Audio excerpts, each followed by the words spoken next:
Ooh. All Hope I'm right. not too loud. No, you're probably You don't fine. sound loud at all. If anything, I think Bryant just sounds a bit quiet. I am speaking a bit quietly, Mm. but we'll see if chat thinks I'm quiet or not. Okay, got I OBS hope I'm set not up. too loud for chat. I've got the chat open. I have Discord set up. Yay! We're ready to go.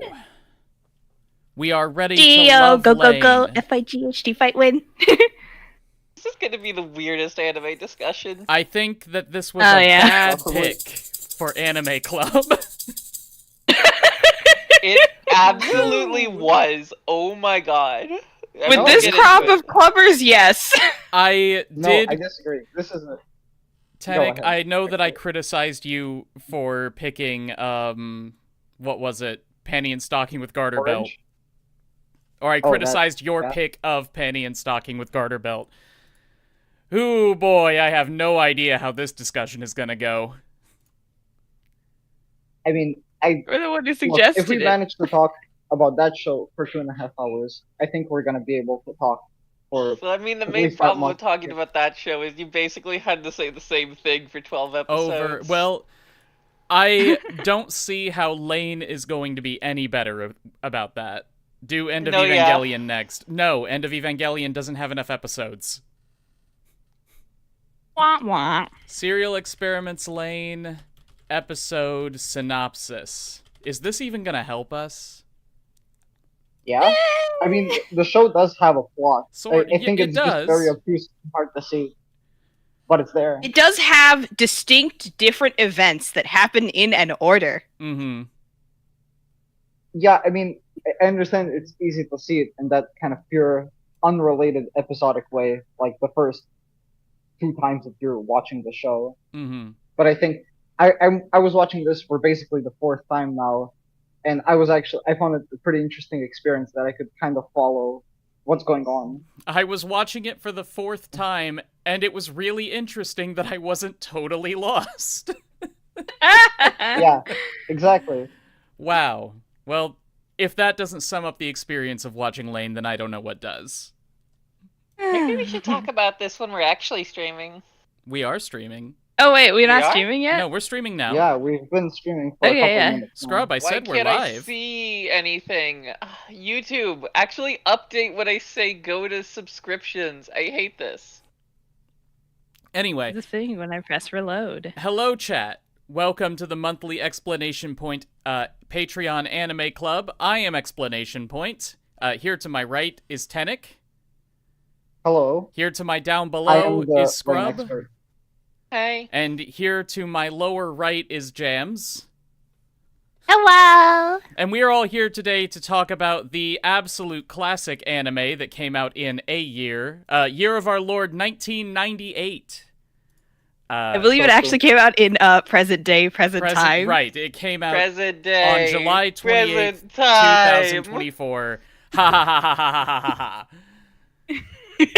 It is currently airing at this moment to all computer screens all across the world. Let's all love Lain. So true. Oh, lovely. So we're here to talk about the smash hit anime from 1998, Serial Experiments Lain. I hate Lain. I hate Lain. I hate Evangelion. I wasn't a fan of Sunny Boy. Devilman Crybaby. Don't like it. This just is not my kind of show, which is exactly why I picked it. I felt like going back to this would give me an opportunity to watch it with fresh eyes and maybe raise the rating a point or two. And to be fair, I did. I gave it a 6. I feel like it felt more like a 4 last time I watched it. Oh, don't worry. It feels like a 4 to us. Yeah. Yeah, I just... actually improved it as well. I had it rated 8 before. I rated it 9. I think this Wow. rewatch really made me realize I love this, so it's one of my favorites. I'm very happy to hear that. I didn't want all of us to hate it. I think I was very neutral on it throughout. Sure. I feel like I would like it better if I was just watching one episode a week, as evidenced by the fact that I Absolutely. didn't actually watch Didn't every finish it. episode. No. So I can't, in good conscience, give it a rating. I don't feel like I would have gotten anything out of it at all if I'd watched it weekly. First off, because I would have stopped watching it. And second, because there's just so much stuff that you have to... There are two ways to watch a show like this. You either pay attention to everything and you get it, or you pay attention to nothing and you just let it wash over you. I think both are equally valid. I think the second one is easier and more enjoyable. But the first one is obviously more rewarding. I tried to do a little bit of both, and that was a mistake. Horrible mistake. Yeah. No. So I kind of half get it, which, you know, for a second watch through, I think that's kind of impressive. I more or less know what's going on. Nice. Yeah, good job. But yeah. So yeah, like I said, this kind of show is not for me, but I can appreciate it for what it is. I did enjoy the vibes quite a lot. The art direction was much less inscrutable and pretentious than I feel like it was the first time I watched this, which was 7-8 years ago. Sorry, I had to check the year real quick. I think it's 7. You think it's 7? Thanks, Thematic. Yeah. Yeah. What does everyone else think? Thematic, I know you said that this was one of your favorite shows of all time. Yeah, I just wanted to connect to something you said, which is about watching it weekly. Or I mean, I rather like Stars said that she thought it would be better if you watch. They thought she watched it if they watched it weekly. Sorry. And I think that's very true. I think this is probably a show that you don't want to binge watch, because that way it's probably gonna fry your brain. It's gonna be too hard to keep up with everything. I disagree So entirely. I feel like it's a show you almost have to binge watch, otherwise you can't keep up with everything. It's no. No, I think week to week so that you can forget how bored you were each week. Wow. As someone who just watched it in 2 half binges, that was a problem, but I feel like trying to watch it 1 or 2 episodes a day would not have ended well. I have exactly one thing that I want to talk about with this show, so I'm really hoping that you all have come prepared with discussion topics that I can latch onto, like an AniTuber leech. I mean, like, for the first 5 episodes, I had one reading of Lain, and then I did my thing where I essentially read the Cliffs Notes of all the other episodes and then just watched the last episode, literally 20 minutes before I got here, which kind of destroyed my reading of Lain. Yeah, that's the thing. And it's an interesting experience that I could share. See, I enjoyed I read your take on Lain, that Lain was suffering some kind of psychotic break, and it just wasn't directly addressed by the series. And then I went into the series trying to see it through that lens, and I enjoyed it a whole lot more. Yay! But then it just became obvious that that wasn't what was happening. Yeah, Mm-hmm. unfortunately. Yep. Yeah. And I have to say, I'm a bit disappointed you didn't actually watch it through entirely, Stars, because I was actually awaiting that moment when you would come to the later episodes and realize like, wait a minute. Breaks, like, they're not just psychotic breaks, they're actual representations of her being, like, a sort of godly entity. Mm-hmm.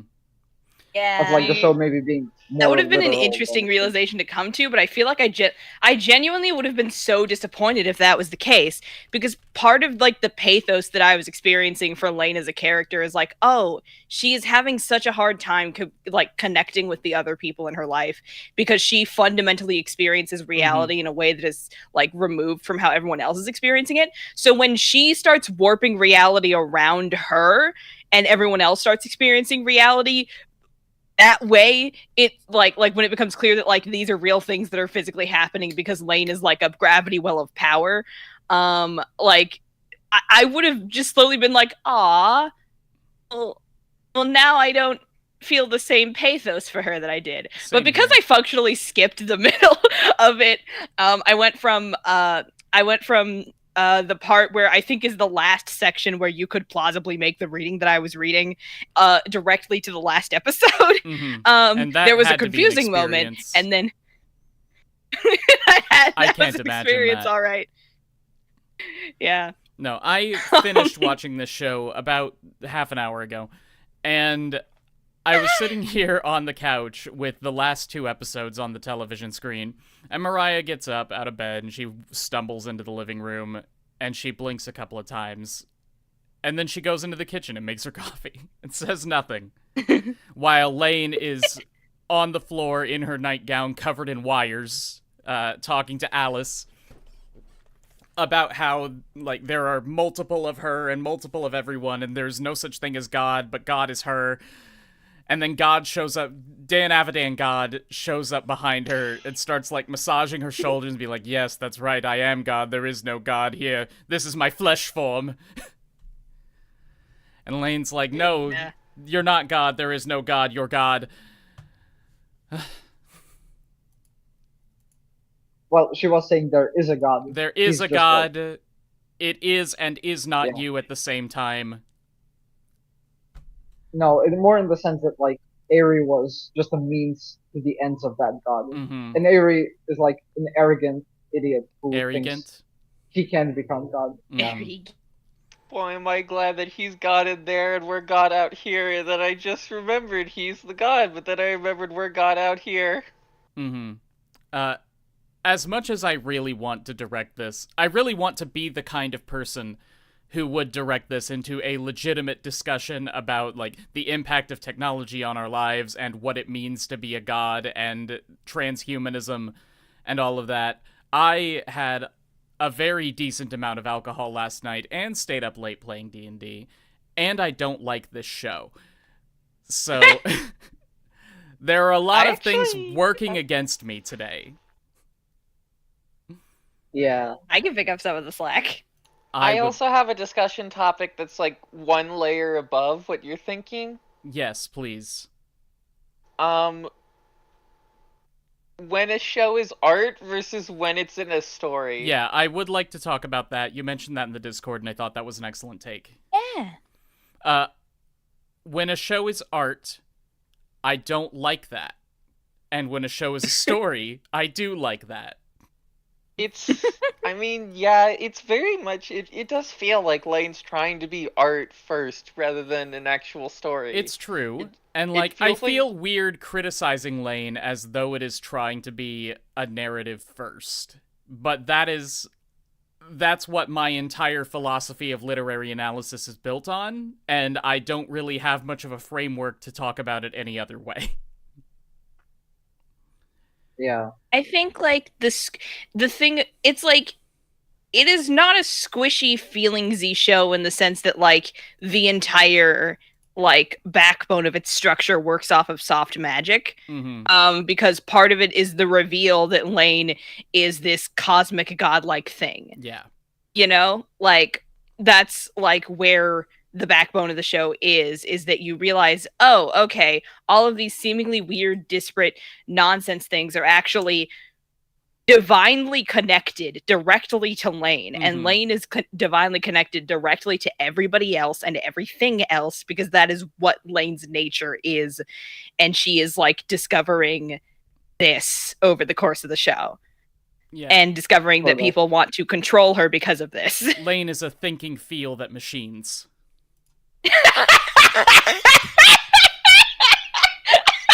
And we're done. Good night, everybody. Good night, everybody. The machines. Welcome to the Explanation Point Anime Club. If you would like to join this Discord call, you can go to patreon.com/explanationpoint to find out how. Okay, so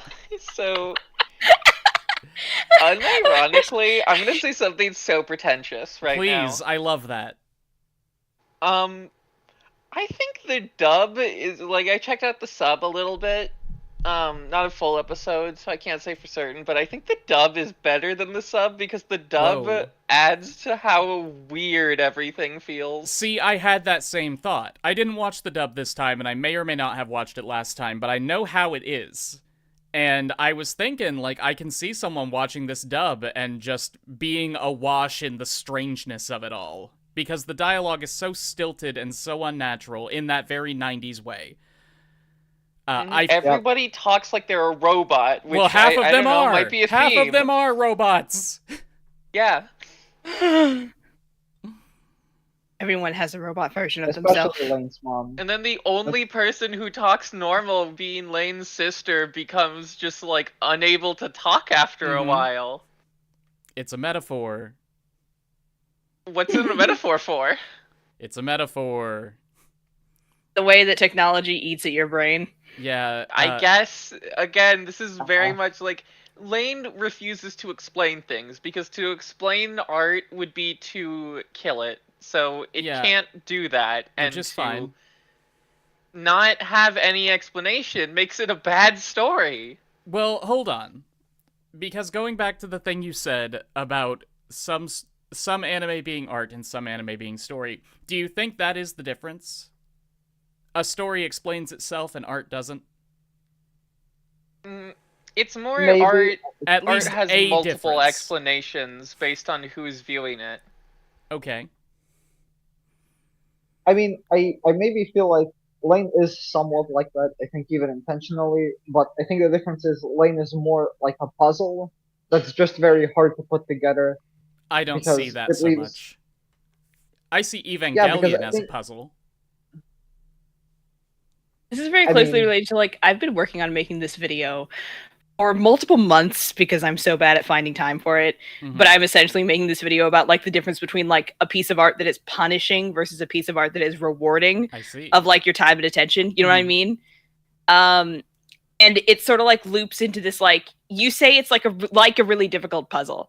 If you volunteer to solve a really difficult puzzle, then you are, like, buckling yourself in to try your best to do it. And some people simply never finish the puzzle. And Serial Experiments Lain being a really difficult puzzle, it feels to me like it's like asking so much of the viewer to the point where that's why I say it should be experienced serially week by week. Haha. Well. Because it's asking a lot of you, and so getting asked a lot of you once a week until you have the full puzzle together feels better than watching it all at once. Yeah, exactly. I think that's why I suggested to all of you guys to, maybe try and watch it earlier. Maybe I didn't say it explicitly, but that's what I was trying to suggest at least. I promise I attempted to, but my life is so busy. I just feel like, with the way my brain works, I simply would not be able to have an intelligent discussion about Lain if I had started watching it 13 weeks ago. Well, sure, Ooh, but the Chosen one has a fun. Sorry. If you had like 3 weeks, maybe at least 2 weeks, I think that's like enough to get a proper pace, like 1 episode a day or something like that. Sure. Which is always what I intend to do, but it rarely works out that way. Chosen one makes a good point. It's like, all stories are art. Not good art, but art. But not all art has a story. In chat, I mean. Yeah, I mean, I can agree with that, but, like, I don't know. I would prefer a story. Something. Twilight, am I right? Twilight is technically art. So we have to accept that, unfortunately. I don't like Twilight. Barely anyone likes Twilight. Are we not punching down on Twilight anymore? Has that gone out of style? That's gone out of style. Oh no, I think it's always in style, but like the way you do it, you gotta be. It's like the manner of punching. It is the style of punch that has changed. It is where you punch. Evangelion is a puzzle, but half the pieces are missing and replaced with random having a torn. fantasy. Okay, you should we're punch just gonna at the keep werewolf talking at the same imprinting time. on a child. Evangelion is a puzzle, but half the pieces are missing and replaced with random torn Bible pages that don't actually have anything meaningful written on them. It's true. Oh yeah, like the many verses that are just about like listing the materials the temple is meant to be made out of. Every day it gets more real and we get more fake. The 90s never ended. And then done. I feel like that might have been, like, something worth saying in the year of our Lord 1998. But going back and watching this in the year of our Lord 2024, that's just it's such a common and obvious take that, everyone feels like the internet sucks. Everyone hates how interconnected everyone hates the way in which everything has become so interconnected and dependent on technology. Like, I don't know. I don't feel like Lain, in a weird way, I don't feel like Lain has much to add to the discussion in the modern day. I feel like its themes are important. I just feel like that all of the stuff it's trying to say is so constantly on everybody's mind that you won't gain too much by watching it, other than the cool aesthetic and the way it presents that idea. I mean, I think in a it's way, like the way that I started processing it was like I about like partway through episode 3, like at the beginning of episode 4, I started like processing it as sort of like just a series of like I think the show would have been really interesting as like a series of like slightly disconnected Aesops, so to speak, about like this is what it means for this section of stuff. This is what it could mean for that section of stuff, until eventually like it basically means bad things for everything. But like you gotta reveal it like slowly, which I guess is probably what happened. I say this because I only watched the first 5 and then the last episode. I feel like there is an element of that to it, and that I mostly get that idea from the fact that it so naturally chooses to call its episodes layers. So each episode has a focus, which is laid out explicitly for the viewer in the title of the episode. And each of them builds on the other, going deeper and deeper into this idea of techno-essentialism and stuff like that. So, like, there's an episode called Love, there's an episode called Girls, an episode called Religion. Rumors. Society. Rumors. Distortion. Ego. Some of these are in all caps, some of them are not. Like, that's one thing that makes me so damn tired when it comes to shows like this, that so obviously have something very important to say. It just strikes me as the author simultaneously thinking that I am too dumb to figure it out and then making it so hard to figure out on purpose. You know? I don't know. I mean, I felt like I don't get all of the titles. Maybe I could like explain half of them. Sure. Like why they have the titles they have. So, do we also want to talk about how Lain throws out like a million different plot names and then like goes over none of them? Follows like 2 of them, yeah. Oh. Yeah, we got like kids, etc. Really, the Men in Black too. Mm-hmm. Imagine There's just so many like different MacGuffins and I don't know if MacGuffins is the right plot devices. So many different plot devices and plot hooks that just happen and go past you. And I think that's the thing about the show, right? Like when you have this basic viewing of the show, it seems like a lot of unrelated plot points. But then if you actually understand how it all intersects with each other, then it actually starts to form a coherent plot about the Knights trying to manipulate Lain into becoming their tool of reality warping. Yeah. On this second watch through, I got that everything was connected. I understood how ridiculous. She does directly say this. I understood how ridiculous that sounded as it was coming out of my mouth. But on the second Lain literally directly says everything is connected in the second episode. One of these mini plots is connected to every other one of these mini plots, in a way that I praised Apothecary Diaries for, but which I'm not praising Lain for.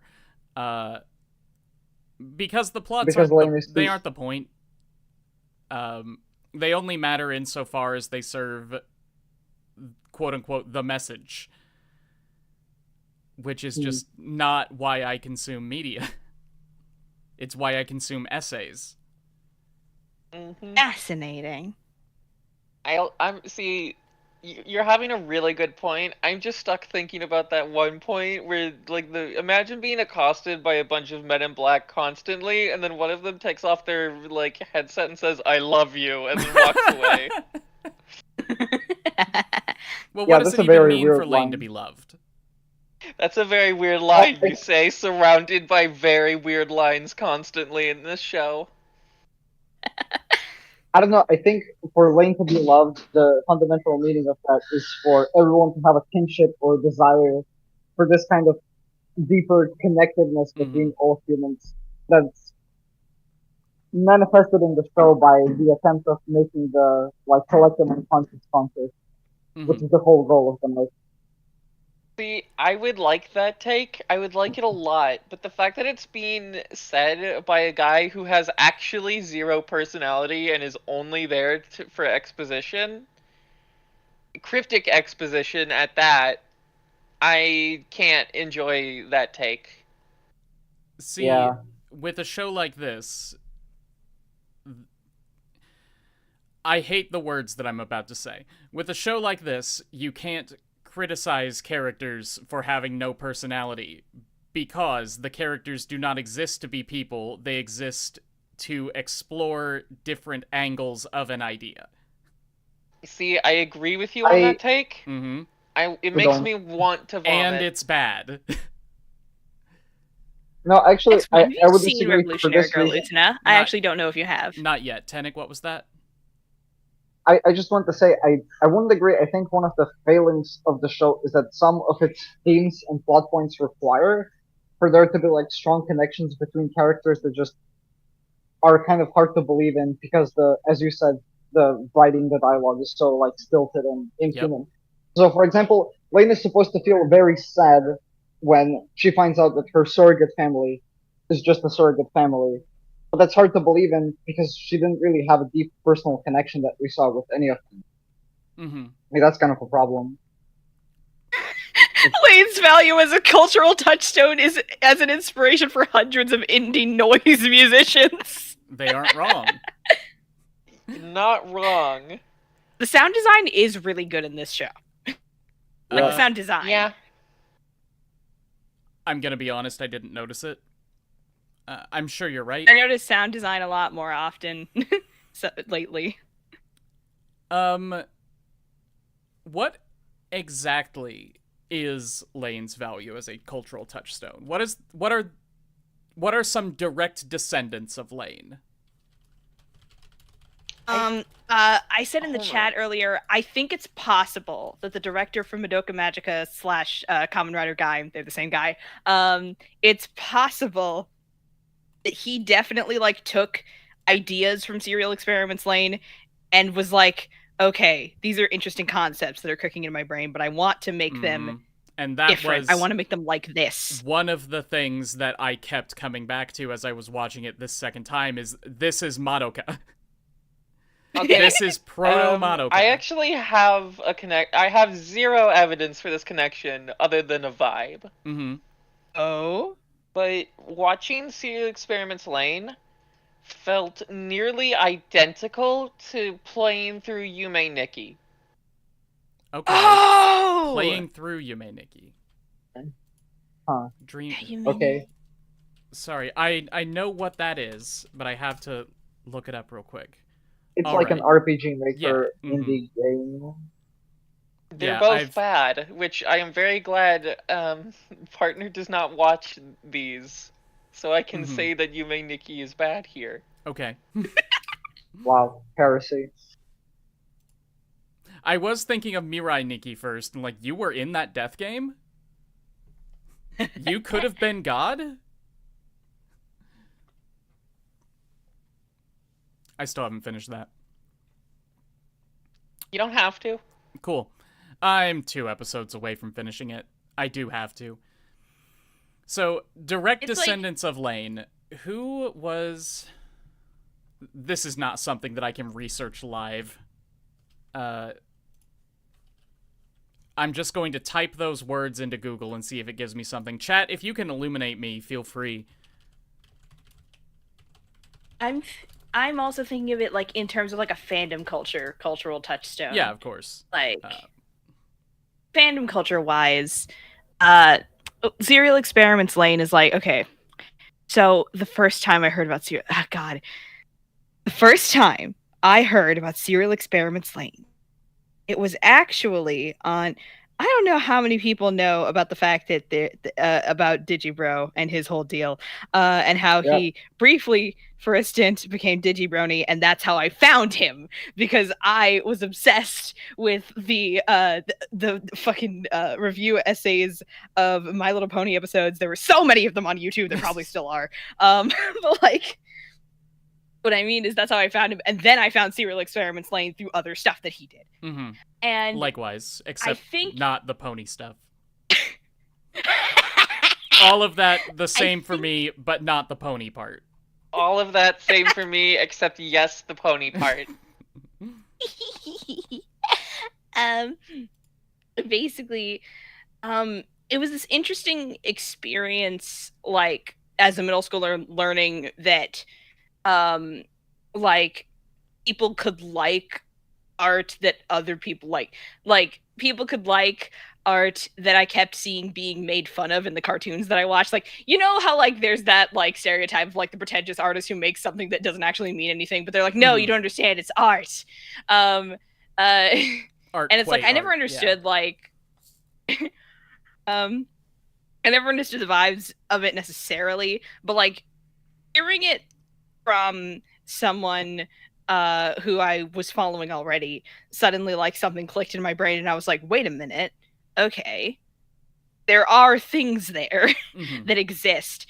And I think maybe Serial Experiments Lain was like a lot of people's first exposure to the idea of like a weird thinky piece of art, which like every weird thinky piece of art is someone's introduction to the concept, but like Serial Experiments Lain specifically being that for a lot of people in the internet age, I think is like this weird intersection of cosmic coincidences, so to speak.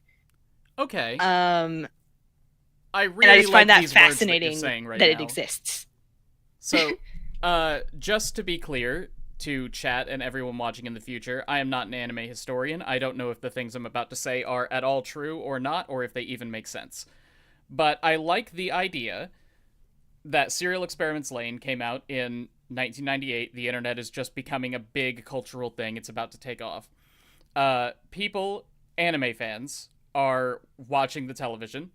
They get wind of this new show that's completely unlike anything else that they have seen.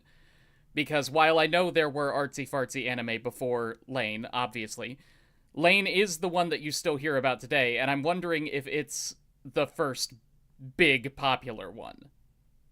So people watch Lain, and they get their minds blown, because it's clearly so philosophical and deep, which is not to say it's not, it is. But they get their minds blown, and that sort of cements its place in history. And yeah, I think that's what happened. Like, regardless of anything else about it, regardless of its quality or its historical significance, it was something that blew minds at the time, and now it coasts on that, if nothing else. Right place at the right time. Yeah. Right. I mean, maybe this is just my personal take, but I felt like Lain kind of garnered the more popularity in the last couple of years that it didn't really have before then. I could be wrong. Lain I think it's feels because like it's the Lain feels like it's the anime that you tell someone is underground, but it's like the very most surface level version. It's got a light layer of underground. dust over it. Definitely. Yeah. Like, yeah, it's underground. It's buried somewhere in the backyard. Like, it does have that vibe of something that you really have to dig for, though.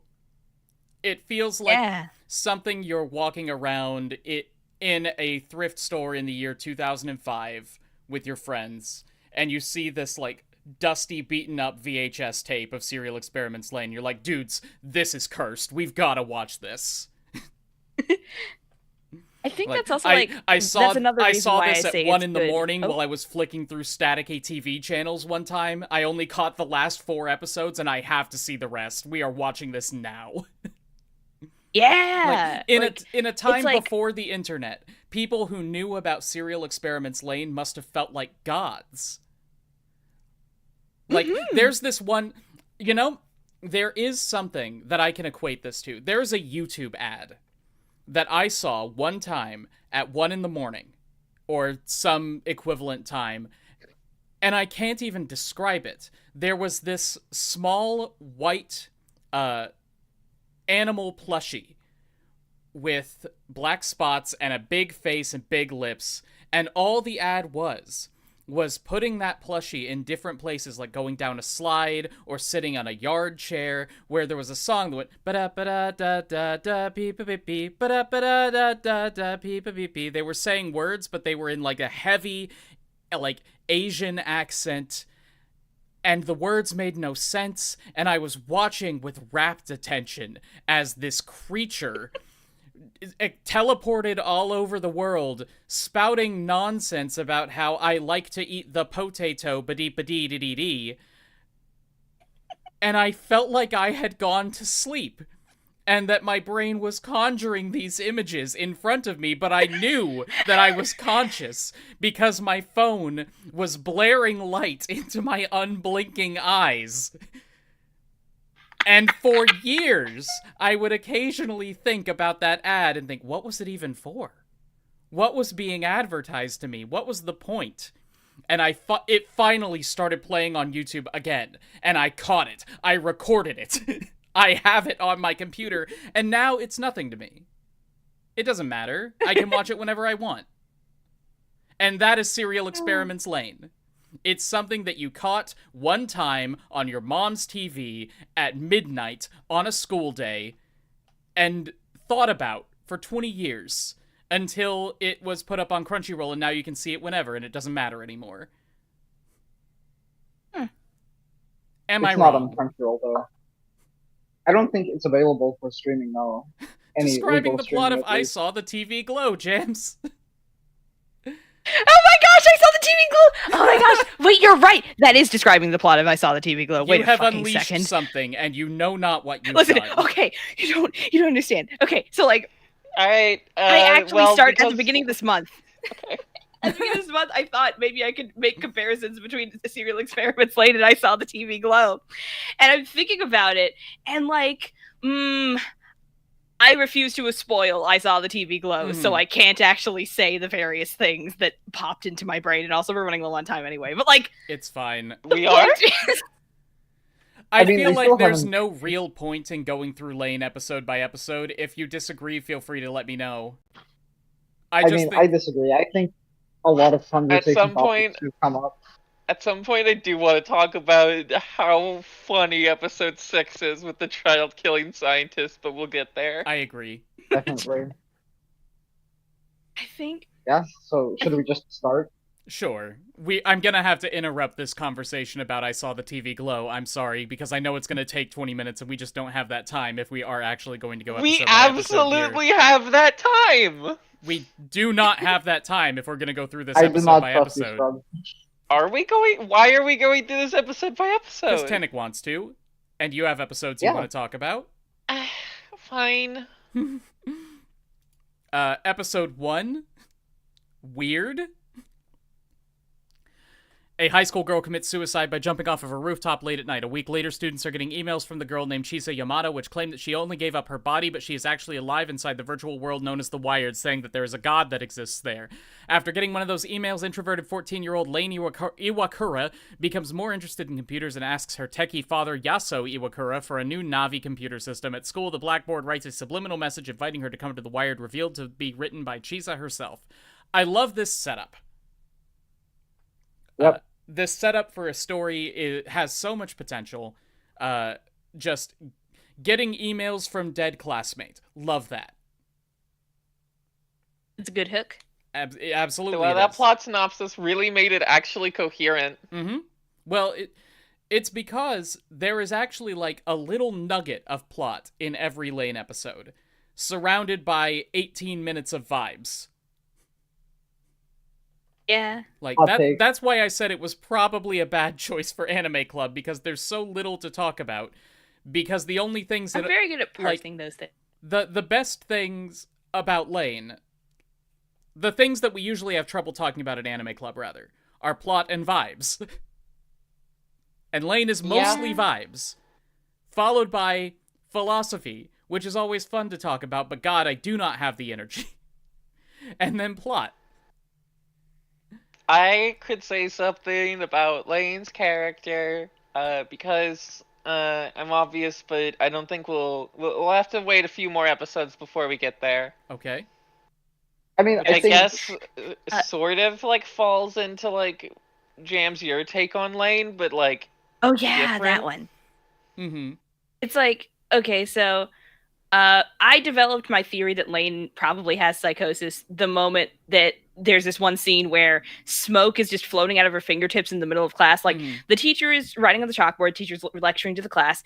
Lain like has this moment where she's not at all paying attention. She stares down at her hands and just like smoke starts floating out of them. She stares as it floats up.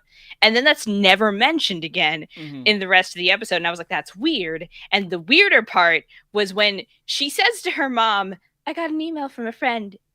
She committed suicide. And I'm like, and her mom doesn't react. The fact that her mom doesn't react is insane to me. And so those two things kind of like made me think, does Lain just have like untreated psychosis? Sure, honey. See, And like the I reason that her mom was did not react is because she says distressing things like this a lot. All the time. Like- I was thinking like, oh, this feels like it's schizophrenia plus multiple personalities, Mm-hmm. Yeah, like Yeah. which is apparently not true going forward, which I hate. when you mentioned the You know, right? read Like, of Lain having some kind of psychotic break, I knew that wasn't true because I had seen the show before. But the idea of it fit so well with these first few episodes, and especially the hook in episode 1, where people are getting emails from this dead classmate. And I love the idea that everyone got an email from this dead classmate. Somebody, like, had her, like, some shitty younger brother had her email address, her computer was left open, and just sent an email to everyone, like, haha, I'm still alive, or something like that. God is here. And Lain gets this email, and it breaks everything. And that begins this horrible descent into mental illness where she completely breaks from reality over time. It's just a trigger for everything in her brain to go wrong. And I think that is something I could have really gotten into. Not this esoteric think piece about how technology is bad for us.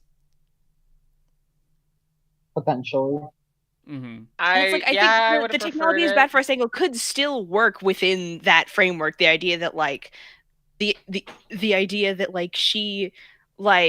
she first goes to it to try to cope with the problems, but then they actually exacerbate the problems. Mhm. And like the idea is like her navigating like the fact that the world is just like this fundamentally different landscape for her than anybody else. She Mhm. feels so disconnected from everything, so she goes to the internet to try to connect with other people, and it's like really difficult because the internet is also a fundamentally dangerous place for a child. Very much so. See, Dirtle says that that's a legitimate interpretation, and I just do not think that's true.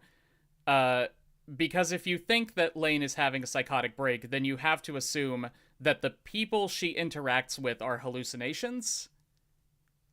And Yeah. Well, I don't I think think there is that's a kind of- reason to believe that.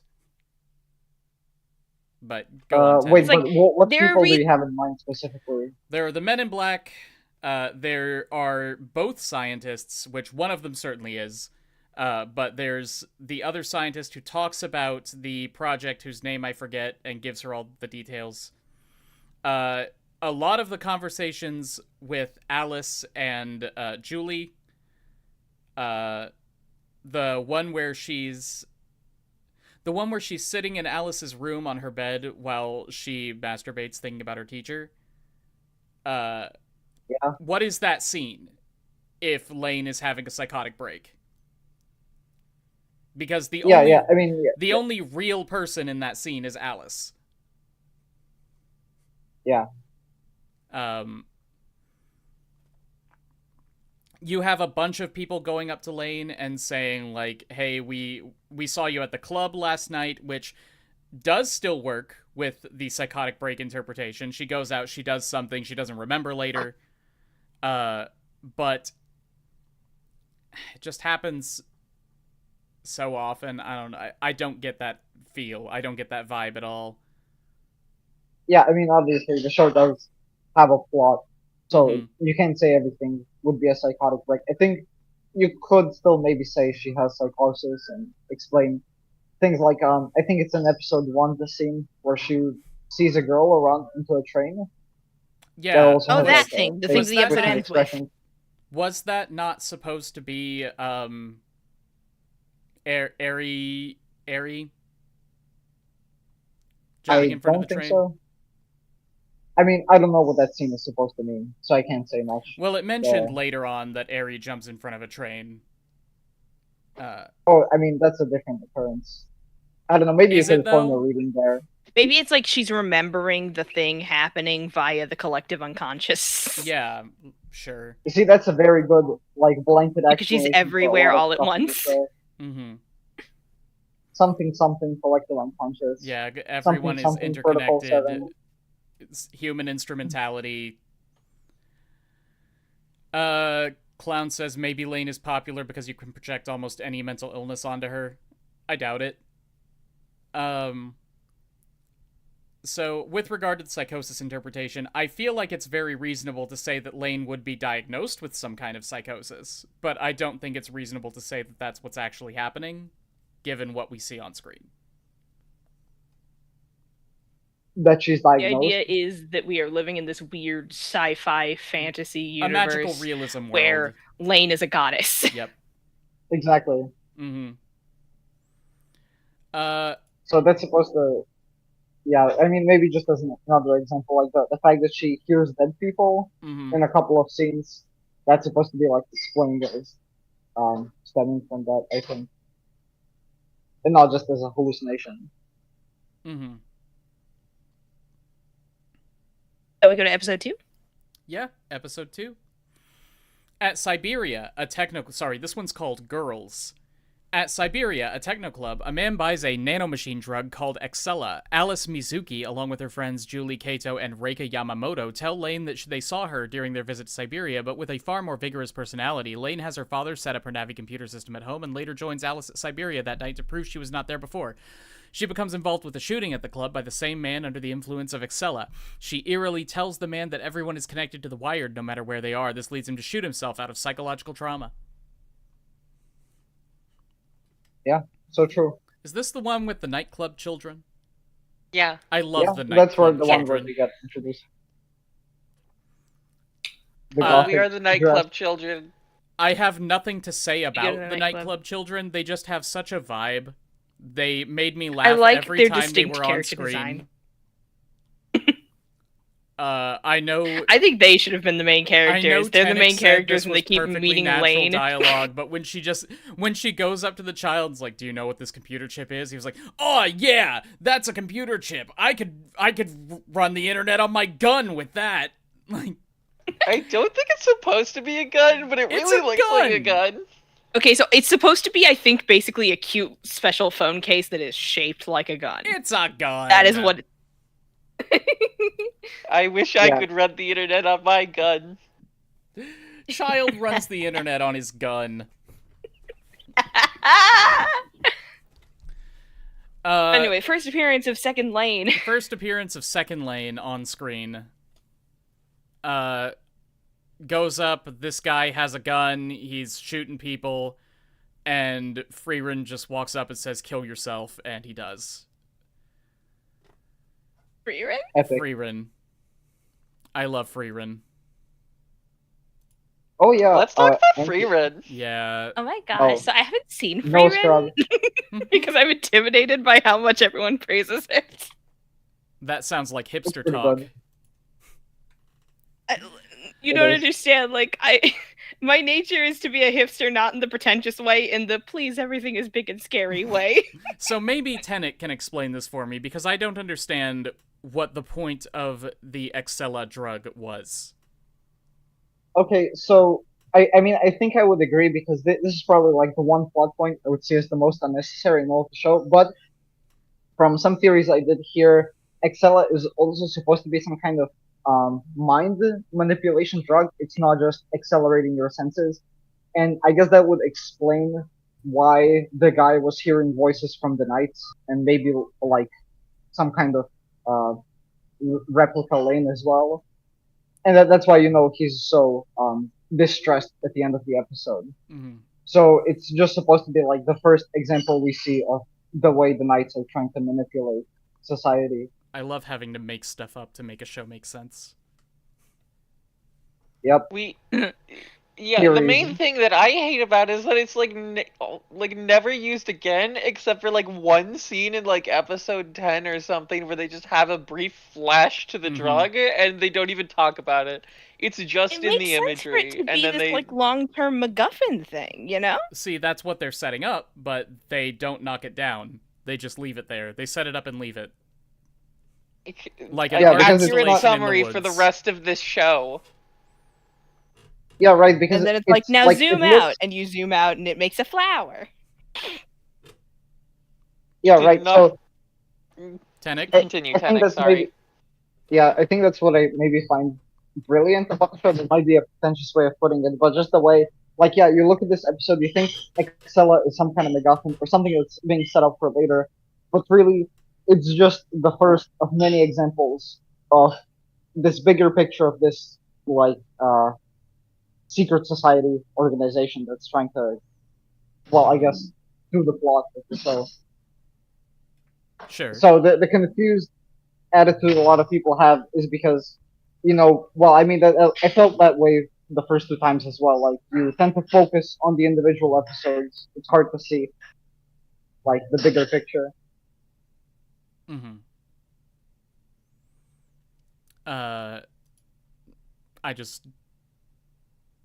I just didn't like it. There's not much more to say. I don't think you're wrong. Yeah. I just don't like that decision. I like the prop design of the Excella drug. That is I like the something prop to design praise. of It does look very cool. I don't understand how it's supposed to work as a pill, because that'll rip the inside of your throat all to crap. He sliced mean- it out of like the casing. You're right, you're right. Like the It's made out of like rubber. It's not real spikes. It's made out of nano spines.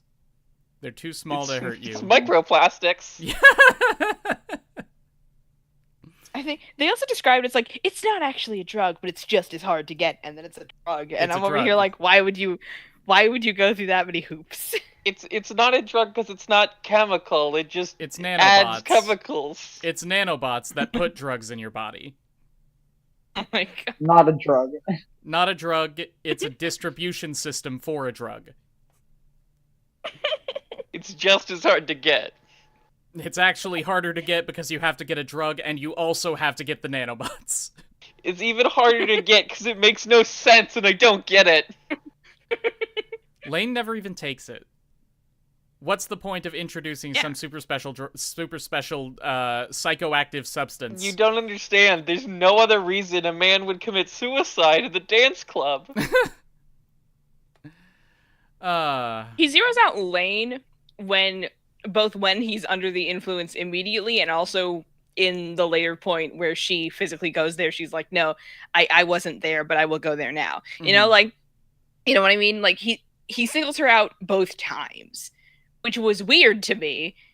And it never got explained until, presumably they're like, you're a goddess, Lain. He was and then on you're the like, drugs. oh, he singled her out because he sensed somehow. Yep. And the techno cosmically that she is drugs were like, important. hey, it's mom. Mom! Oh my gosh! Episode- Stubby hands! Episode 3. Well, actually, I just wanted to ask if any of you guys have anything to comment on the Men in Black, because this is, I think, the first episode where they're introduced. Is it? Okay, so, fun Yeah. fact. No, I think that's she starts seeing the Men in Black in the third episode after the shooting happened. I remember No, I this. mean, I That's- went through episode 2 now on my computer. I see the scene where they're just creepily watching her behind the beam. Oh yeah, no. All right. She starts seeing them after the other students tell her, "Yeah, we saw you at the place," and she's like, "I wasn't at the place. Mm-hmm. What do you mean?" And so like this fed into my psychosis reading because I'm like, oh, of course, someone who is experiencing like a psychotic episode would hear, "Yeah, you were at this place that they don't recall being at, Mm-hmm. and you were behaving very differently." They don't recall doing any of these things. And she's either having a memory blackout And then suddenly or they feel like they're hallucinating being this watched entire all the time. conversation. What? And they're either having a memory blackout or hallucinating this entire conversation. Yeah, exactly. and so like it makes sense that hearing that would make Lane's hallucinations worse and make her think people are following me. Of course. Like I thought the men in black were hallucinations Mhm. until they spoke to Lane's sister, and then I'm like, okay, are they a metaphor then? Very good backup. All right. Episode 3. How do they pronounce it in Japanese? Psuka? Suhei, I think it's close to the Greek pronunciation. Posiku. Psyche. Thank you. The following day, Lain is scolded by her cold mother, Miho Iwakura, for waking up late. Lain believes that she is being spied on when she sees a black car parked near her house. She also hears a voice calling out to her when she enters the train, telling her that she is not alone. She is anonymously sent a mysterious computer chip, and she goes to see Taro with his friends Miu Miu and Masayuki at Siberia. He recalls seeing Lain on the Wired, noting her wired personality being the complete opposite of her introverted real-world personality. Mika Iwakura, Lain's older sister, sees Lain in her room, not acting like herself, and she starts to modify and upgrade her Navi computer system. That's Yep. how the episode ends. That's right. Yep. We see Lain just tinkering with her box. I mean, I have a couple of things to say. I think I will just say first, I find the beginning of this episode, when she comes back and the house is completely empty, that's how I understood it, but I think this is like supposed to be foreshadowing that like her family is a fake. Mm-hmm. I found that pretty brilliant because it's not something you'd pay that much attention to. Sure. Oh my gosh, Normally. wait. That's They actually are- really cool. But they are real people. Yeah, but I think it's just supposed to say like they're a surrogate family. They know they're a surrogate family, so they might just be at some other place.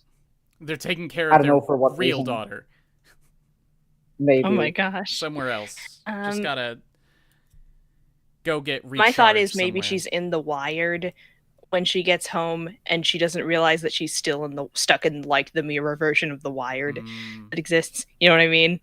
And that's why she keeps getting up, looking for them, not finding them, getting up, looking for them, not finding them. And then she goes back to sleep. And then when she wakes up, finally she's gotten herself back into like her normal body. And her mom's like, you know, it's like you shouldn't be oversleeping. It's rude or something like that. And she's like, okay. And like her mom does not mention the fact that they were out. Mm-hmm. And she's just like, well, mom doesn't talk much. Okay. So there's one thought that I had that doesn't really have anything to do with this episode in particular, but I want to bring it up before I forget it. Why do they all have American names? It's Lain, Alice, and Julie. I don't even think Lain is a don't name. know. That sounds mean. Carl Lain's a as name. well. It's a lot of. Maybe this is supposed to be a metaphor for the West being the ones who bring in technological culture to Japan. Western expansionism, as always. Exactly. Oh, you know what I just remembered that really makes me mad about this show? What? So they talk about how, like, if... I think specifically if you have, like, that weird chip or whatever installed, like, you can access the Wired, and, like, they say, like, you end up having a different personality when you access it. Mm-hmm. We never get to see that outside of Lain. It's true. Yeah. Yeah, I don't know. I think we I might don't see think it we with see Taro anyone a little who has bit. it. I mean, we kind of see it with Airi. I don't know if it counts for Airi. I mean, Airi is kind of omnipresent, so. Mm-hmm. So I thought I we mean- were seeing something like it with Lane's older sister, but not exactly. But that's in the next episode. Mm-hmm. It Um, really is impossible to tell. Mm-hmm. Do we have anything to say about episode 3? I think I have something to say for this early batch of episodes in general. Like what I really love about them, what I only realized on this rewatch, I think I said it in the Discord chat, Mm-hmm. that it's like I think what maybe makes the episodes seem so disconnected is because we're not like Lain is not really a protagonist. Like the whole plot that's being moved is being moved by the knights and their machinations. Everyone else does not really know about them, cannot really do anything about them. So Lain is like entirely a patient in all of it. Like for example, with people believing that she was in Siberia when she wasn't, and with her getting the psyche chip from the knights. All of those kinds of things kind of paint Lain as well. I mean, she's the POV character, but she's not the protagonist in the sense of the agent that moves Right. along the plot. Mm-hmm. The one who faces conflict. Yeah, I like understand and like that thought. And I'm not sure I have anything to say other than that. that's fine. Just, I don't know, because you look at that in the context of everything that Lain the show is. And you have to wonder what the implications of that idea would be on the philosophy of it, right? Because then are you saying that even the most powerful person on the entire internet has no agency with regards to the expansion of technology and the erasure of human individualism and all of that kind of stuff? I mean, I don't know if I'd connect it to some kind of broad philosophical point like that, especially because Lain does learn more. She does at once reach a point where she's like actually the protagonist and she's fighting the knights in Mm-hmm. various ways. For now, I don't know, if anything, I would say maybe it's showing the way that like some organizations that are not functioning in the real world, that are kind of like using the internet as their like landscape, like Anonymous. I think that's a normal Sure. point of comparison for Gay the furry knights. hackers for modern Yeah, day. like there are going to be people that are very difficult to deal with, Mm-hmm. exactly because they're not located in any simple way. That's very fair. I do want to uh sort of I do sort of want to like zone in on what you said about how you don't necessarily think it has anything to do with some big philosophical thing. I don't think you can talk about anything in Lain without connecting it to some big philosophical thing. That's what Lain is. Everything is connected. Everything I is mean, connected. I certainly wouldn't deny that there's like a lot of philosophical themes and topics here. I think there's also just like an aspect of Lane that's more like social commentary that I Mm-hmm. don't think I could use directly in some philosophical analysis. Maybe it would have to be connected to something else, but that doesn't fall to my mind now. Mm-hmm. All right. Episode 4? Yeah, Episode sure. 4. Religion. Rumors are flying around school and on the Wired in regards to numerous senior students of various high schools committing suicide, with each of the deceased being addicted to the online action game known as Phantoma. Interested, Lain investigates and learns that the game was glitched with a tag game for kids in which a little girl scares the students to their deaths. The deaths were most likely caused by the elite secretive hacker group known as the Knights of the Eastern Calculus. That night, she sees the men in black who had been spying on her earlier. When she tells them to go away, a sound wave penetrates through her window, causing the two to fall back and drive away in their car. That's not how I would have described that scene. But okay. Okay, so the way that Yeah. I like grasped this episode Sure. was like the way that finally made all of Serial Experiments Lame kind of click for me as like a whole of a thing. But I was like, but also there's at least 10, not 10, there is like approximately 8 more episodes after this. Yeah, But I the feel whole like show this clicked is the for me in thing. episode 4, so I stopped watching it. I watched episode 5 too. It's like the show is essentially like being like, it's like the level of interconnectivity being a problem happens when wires are crossed. And it's like it okay, so I think the thing that made me go, oh, this show is actually quite appealing.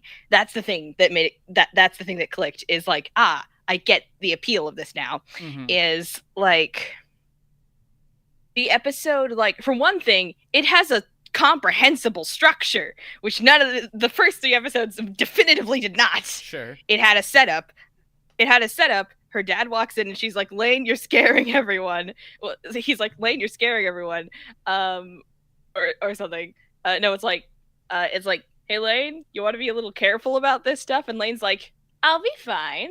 And then later in the episode, he's like, Lain, you're scaring everyone. Fuck off, Dad. And I'm becoming the internet. He's like, did you ever consider that maybe the thing that is scaring you is the thing that is already happening? It's like, you know what I mean? Mm-hmm. And it's like, the thing you're trying to prevent has already happened. And then completely parallel to this is Lain discovering this thing about, like, there's a mystery. Why are the high schoolers doing this? And we find out the reason they're doing this. It's like, it's like, why are the high schoolers doing this? Why did this random man get so scared of this random tiny child? We figure out it's because, like, this was a bad thing for both parties involved. The tag game getting crossed with the dungeon crawler, because it meant that the children were in danger from people mistaking them for freaky, creepy enemy things, and the people who the children were chasing in tag were in danger because they were like, something is chasing me. I am very afraid right now. And it's like this idea that, like, if things are connected but you don't see the connections and you don't know what's going on, suddenly everything gets it's a metaphor in a way, for, like, interactions that happen on the internet sometimes, where, like, you're talking past another person and then suddenly there's collateral damage. You know, it's just like the concept of collateral damage is the theme of this specific episode. And it's like, it is the most cohesive of all the episodes that I saw, and I liked that about it. I'll probably give you that. Yeah. I like this thought of the episode talking about the dangers of crossing wires, as you put it. Because I'm currently working on my script for my new video, which is about the Apothecary Diaries, and how it's very clearly a show about and for women that also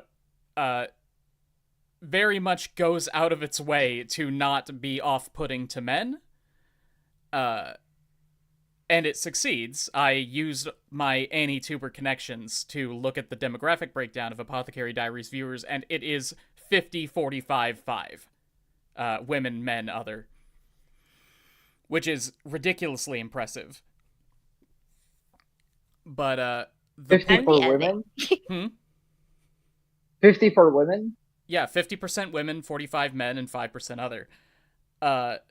Which is very impressive for a show that is so women-centric. Like, Oron could never, O Maidens could never, and Apothecary Diaries somehow does, and I think it's very interesting to delve into how it does that. But one thing that kept coming to me while I was writing the script is, why is this virtuous?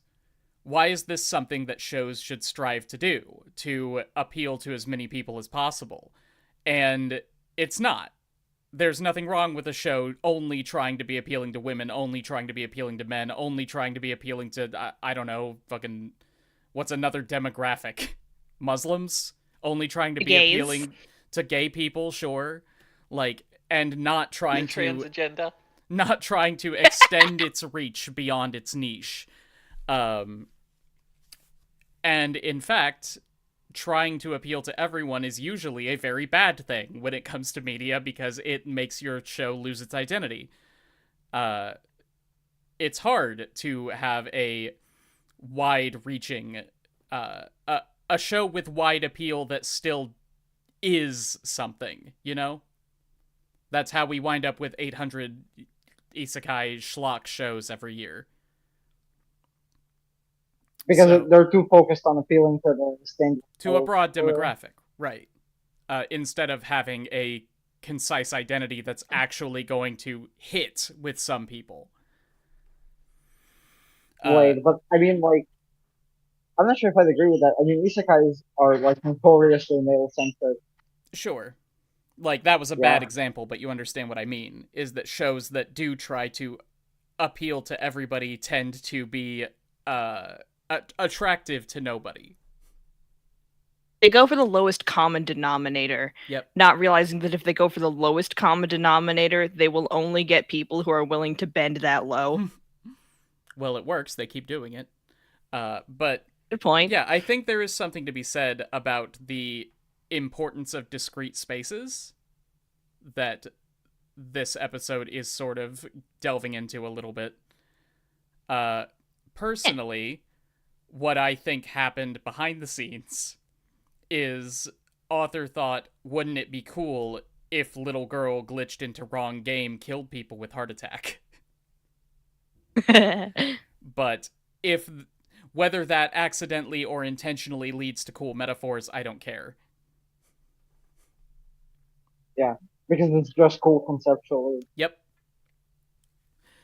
Yeah, Can I I mean, point out I how think cool the name Knights of the Eastern Calculus is? yeah, definitely. Wonderful. We filled another I saw- 31 seconds. Hooray! I saw the to say, "Yeah, it's my jam" as a guy, and I was like, when did I become a part of this hey. conversation?" So, this episode Yeah. was very aesthetically cool. Yeah. Can I I think get a word? the thing. Sure. Oh, well, okay. So I'll just I wanted to connect with what we were talking about earlier, like what the appeal of Lain was, and I think that kind of clicked with me now that you mentioned the kind of plot point, the kind of plot that's happening in this episode. And I think, well, I mean, I can't really think of any other show where like this kind of plot point would happen about like two games crossing and that causing deaths. So I think maybe a big part of the appeal of Lain is that it's using the internet as like um I don't know, I guess like the place where plots can happen, and that allows for a lot of possibilities that stories don't normally have. Mm-hmm.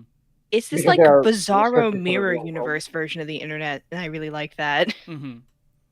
Well, that's another thing that Lain, I think, as someone who does not have a good grasp of anime history, Lain was doing cyber horror at a time when that wasn't particularly popular. From what I understand. Like, Sounds plausible to me. even Dot Hack wouldn't come out for another... When did Dot Hack start? Dot Hack, 2002. So even something like Dot Hack wouldn't come out for another 3 years. 4 years. Yeah.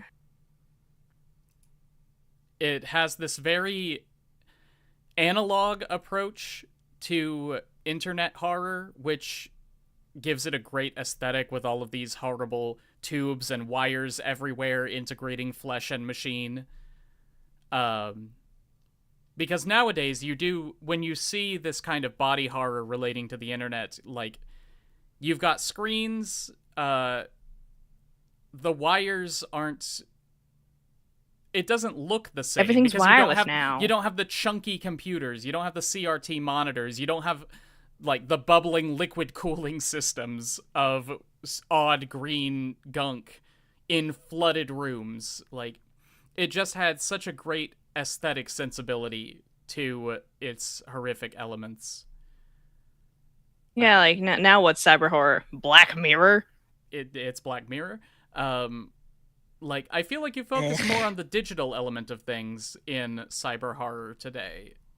And instead of getting physical body horror, you have, she looks at the phone and sees reflected her own face! Horror!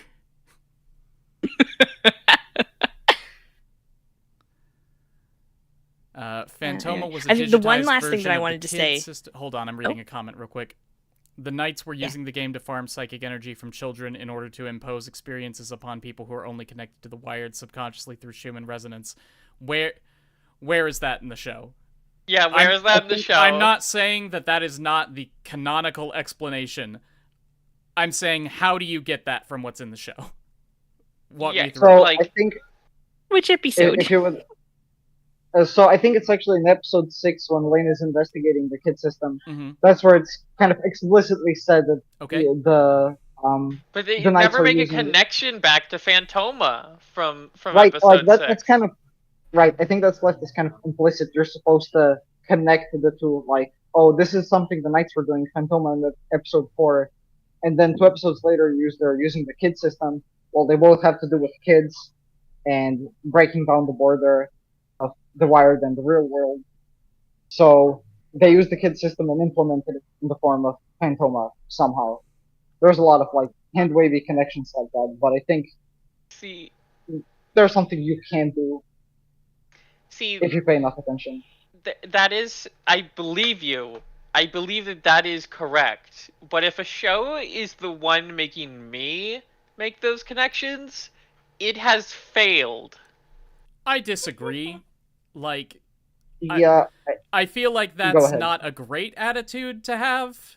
I do think Lain takes it much too far, but I think No, that's what I mean. Like, I'm fine if you just want to like vaguely gesture at like a connection, but if it's two things that can be easily interpreted as unrelated, it's not up for every single audience member to like be a lore analysis. Mm-hmm.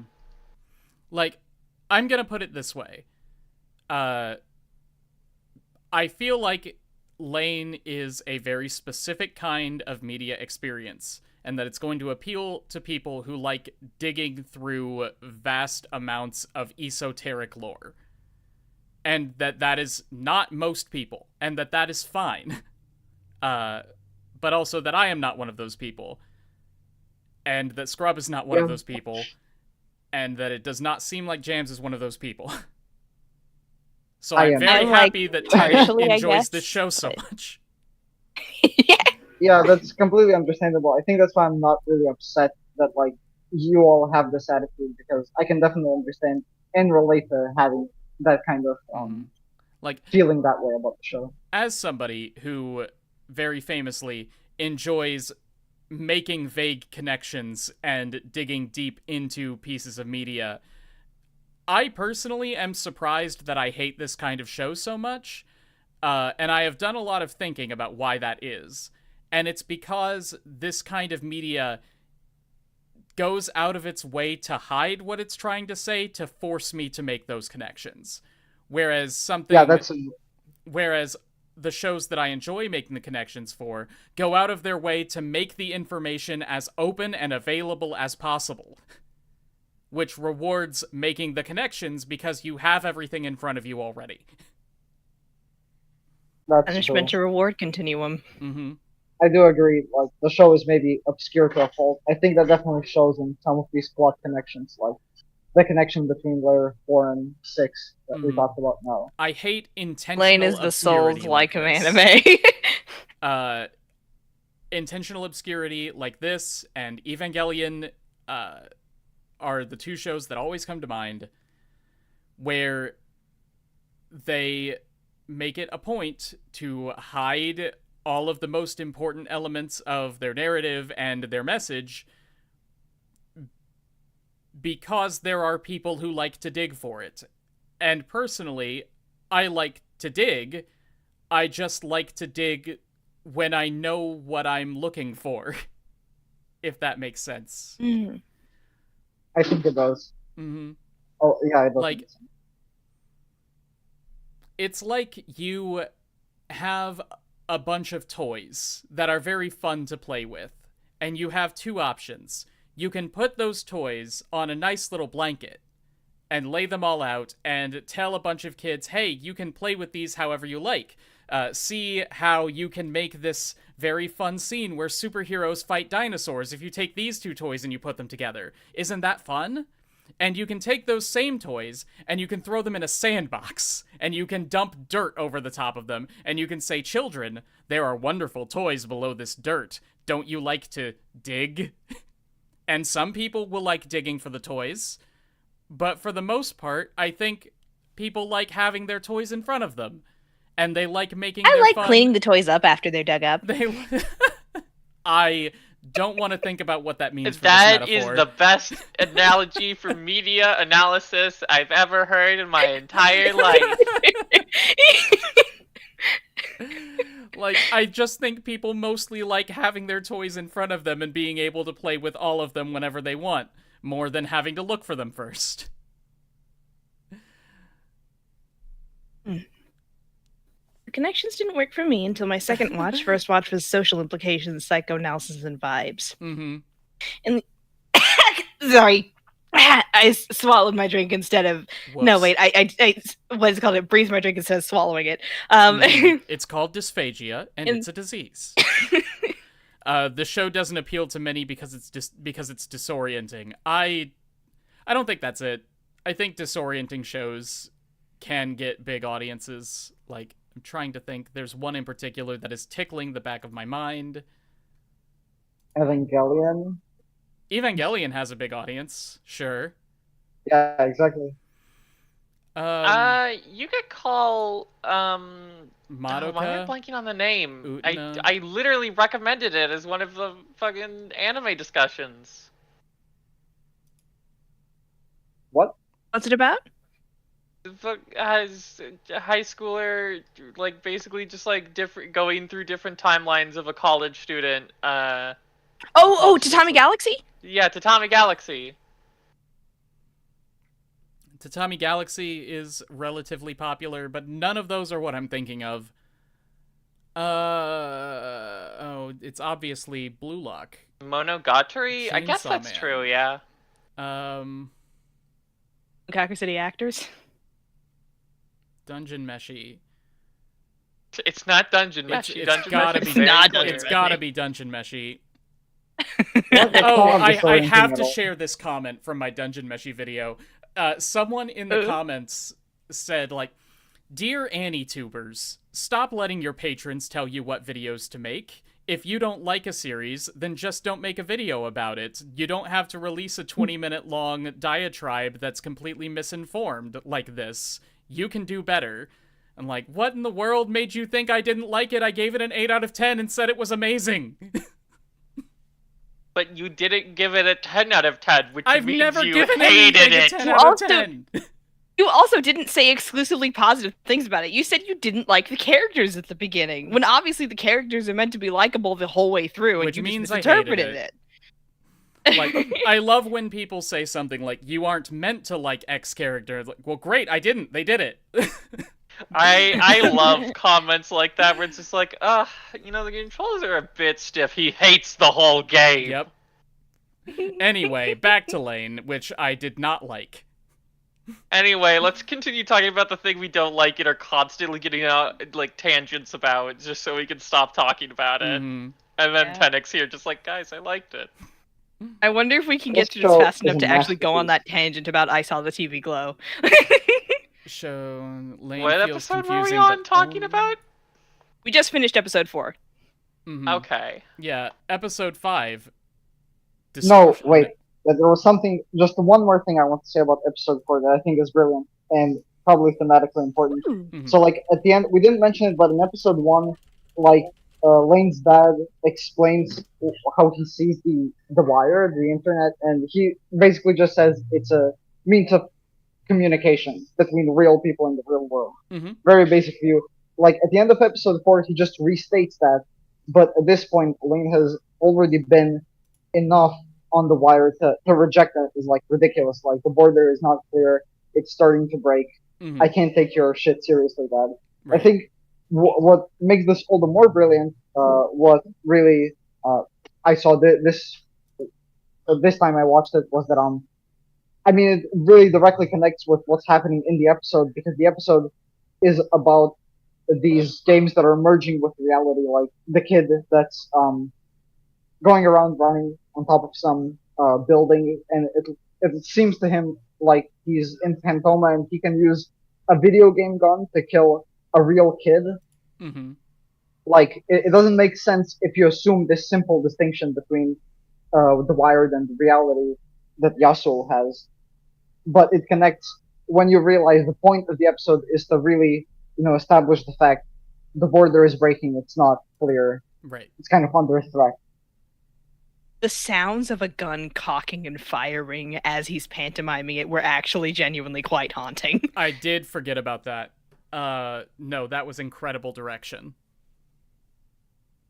Even though the sound of the gun firing was a bit odd, it was a pew pew. Like, it was very much a video game gun sound, which I understand the point.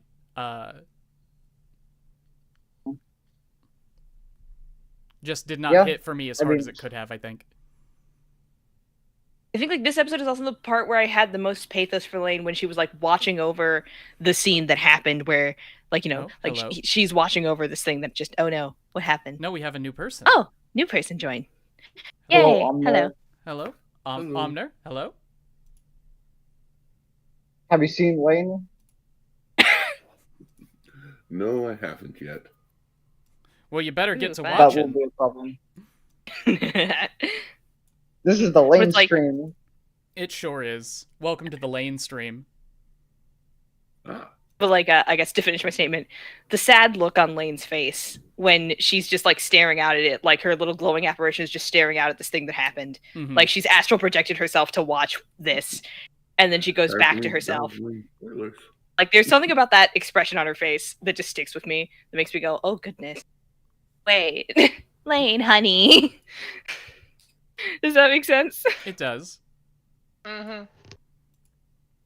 I find it so fascinating just watching early on with Lain just kind of like flipping between just like confident and like talking to other people, and then at school just going like, what the fuck are y'all talking about? I don't know shit. Mm-hmm. I'm just a little baby.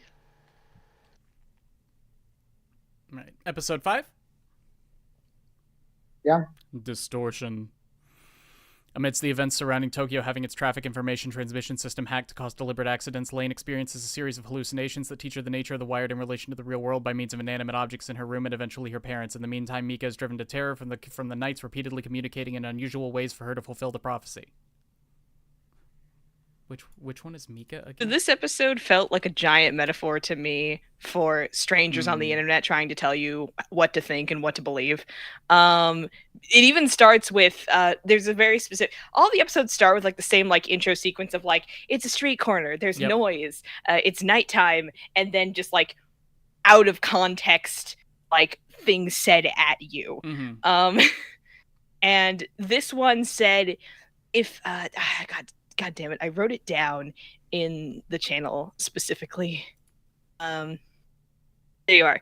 It starts with, if you can hear it, then it's speaking to you. And if you can see it, then it's yours to have. Which is like so spooky to hear out of context. And like also it made me think of this one thing that someone once said where it's like, if something appears on your Tumblr dash, just like, and you're scrolling and you read it, it feels as though it is something addressed directly to you that you must now respond to. And in that same way, it's like, Lain talking to all of these apparitions really feels like she's being inducted into a cult, which she is! Sure. Yeah, that's true. Like, Avery is basically the cult leader of the Knights. Yeah, pretty much. Like, for some reason, in my brain, I kept playing that one scene from Arthur where it's like, you really think somebody would do that? Just go on the internet and tell lies? It's like... And I guess, what I mean to say is that, like, this episode felt the strongest to me in terms of, like, the thing that it was trying to get across. Sure. Like, it was very clear, like, it was so clear that the spooky nonsense was bad, and it was a very straightforward thing of like, hey, don't just uncritically listen to the things that you hear, kids. Mm-hmm. They can make you kill yourself. Remind me what this prophecy is. That's the thing. They don't tell her. There isn't one. Just making sure. I imagine the prophecy has something to do with Lain becoming like the means of making the collective unconscious conscious. Mm-hmm. So she's like the thing that's going to somehow realize this end that they wish for. But I'm not sure why they target Mika specifically. Again, a theory I heard is that like Mika is being used as a device for spying on Lain, but I honestly can't think of anything that indicates that. So Well, she I makes don't know what. walkie-talkie noises later in the show. Yeah, I guess you might take that as a sign. But why Interpretation of the situation with Mika was the idea that I said this in the channel, but like the idea that like you are different versions of yourself online than you are in real life, and to me that spoke to like, yeah, you're a different, you project a different persona when you are anonymous, and the idea that like Mika, who is vaguely connected to the internet in the same way that everyone is vaguely connected to the internet, like in this moment she is experiencing like for like the first time like a profound sense of I don't like this sensation of being here, of thinking these things, of hearing other people like it's like I don't like receiving anon hate on the internet, which is functionally what just happened with the tissues. And I don't like receiving like anon hate / screamers randomly. And this is stressing me the fuck out. And then like when she meets herself in the hallway, she now has to confront the fact that this is affecting her real life.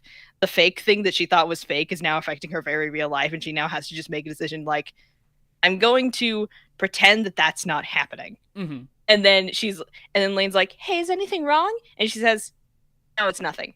And she turns away. But Lain, with her weird techno-psychic nonsense, looks over to the ghost of the person that was just standing there. And like she's like, something very like it's like touches the ground, something terrible happened here. Yep. I am gonna be honest, I don't remember this episode at all. I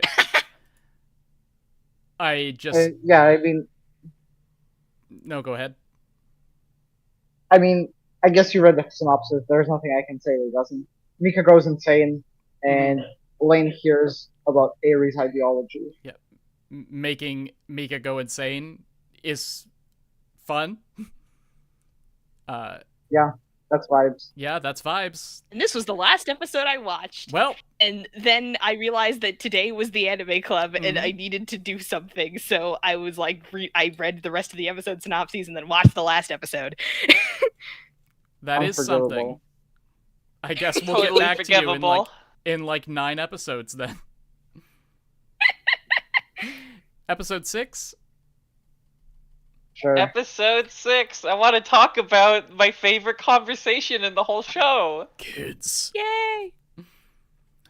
At night, when Yasuo checks on Lain, he sees a dramatic change in her room arrangement and the upgrades on her Navi computer system, which worries him. As Lain hangs out with Alice, along with Julie and Rika in the district, she notices that children are looking up into the sky and raising their arms, only to realize that they are looking at an image of herself that appears in the sky. Lain searches for a reason behind the strange happenings and finds Professor Hodgson, the creator of Kids, an experiment that started 15 years ago that tried to gather psi energy from children and store it. Though the result of the project destroyed the children. Destroyed the children! Destroy the children! Now it seems that the Knights have gotten Babies hold of the are project destroyed. schematics. When the Men in Black return, Lain goes outside to see them. The coolant system in her room bursts, leading the Men in Black to confirm that the Knights planted a parasite bomb there. I love how they specifically state it's a parasite bomb, like we have any context for what that is. No clue. I mean, that Excella pill does kind of look like a parasite. Yeah, Sure. but it's not a bomb. It's also not a drug. It's not a bomb, it just works in the exact same way that a bomb works. It's just as hard to get.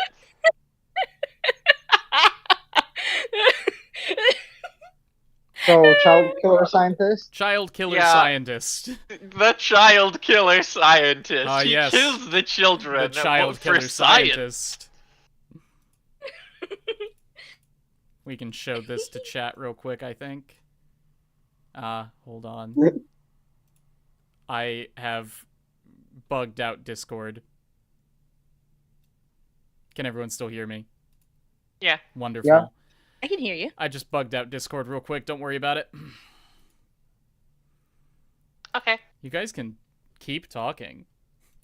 No, Oh, yes, yeah. okay. So I feel like I'm not exaggerating when I just like write out the conversation that Lain and the scientist had, where Lane's just like, "All right, tell me about kids." Well, you see, I already know about kids. Tell me about the game that the kids are playing. Oh, I'm sorry. Well, you see, I already know about that. Tell me about kids.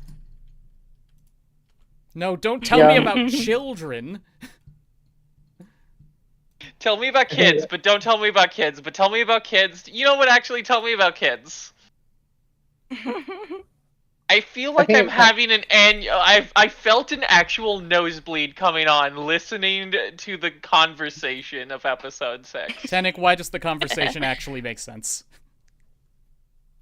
I mean, I think this is a pretty Blood Happens episode. It's just saying, well, okay, so the Knights are trying to use some old technology made by this scientist dude to just harvest the psi energy for children, and I guess that's potent for manipulating people's perceptions.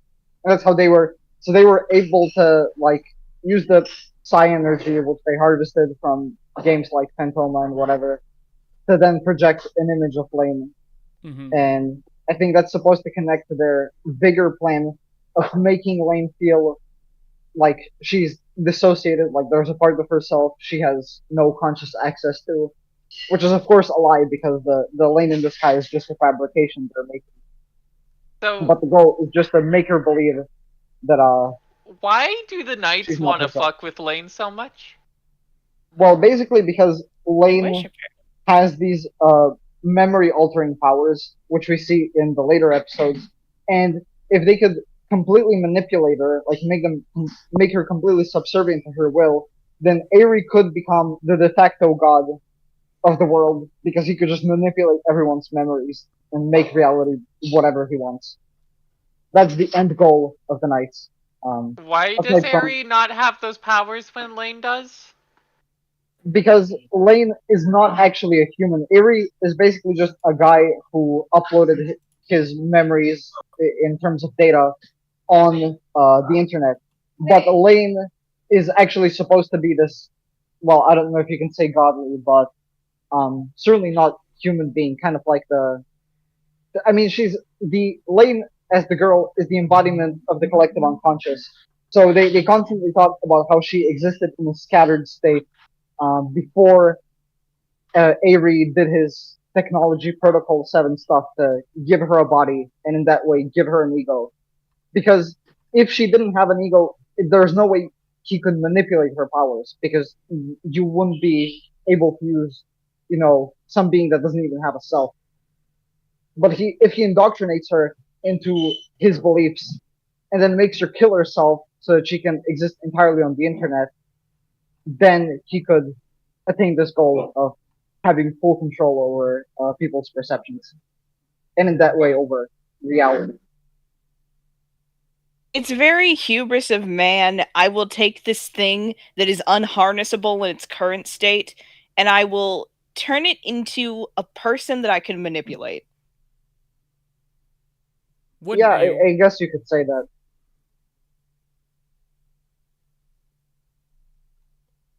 What is it about transhumanism and always involving the hubris of man?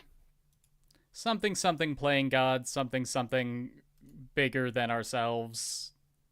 Yeah. I mean, that's what this is about explicitly, because Aerie does. I mean, he calls himself God, right? Something playing God. And that's what he wants to become. Okay. I'm going to go get more coffee. We are at the halfway mark. Kids? So, that was not an actual question. That was tell me about kids. No, I already know about kids. Tell me about the experiment. I mean, I don't think there's anything to say. They kind of say it in the show. It's just this device that was supposed to harness psi energy from children, because that apparently exists only really in children and not particularly in adults. And I've always found it so annoying whenever any fiction is over here yes, because the children are so pure and uncorrupted, that means that they are better at magic, basically. Mm-hmm. I'm over here shut the fuck up. I was a kid once. I know for a fact kids are just people. Kids don't have access. I know for a fact kids are just idiots.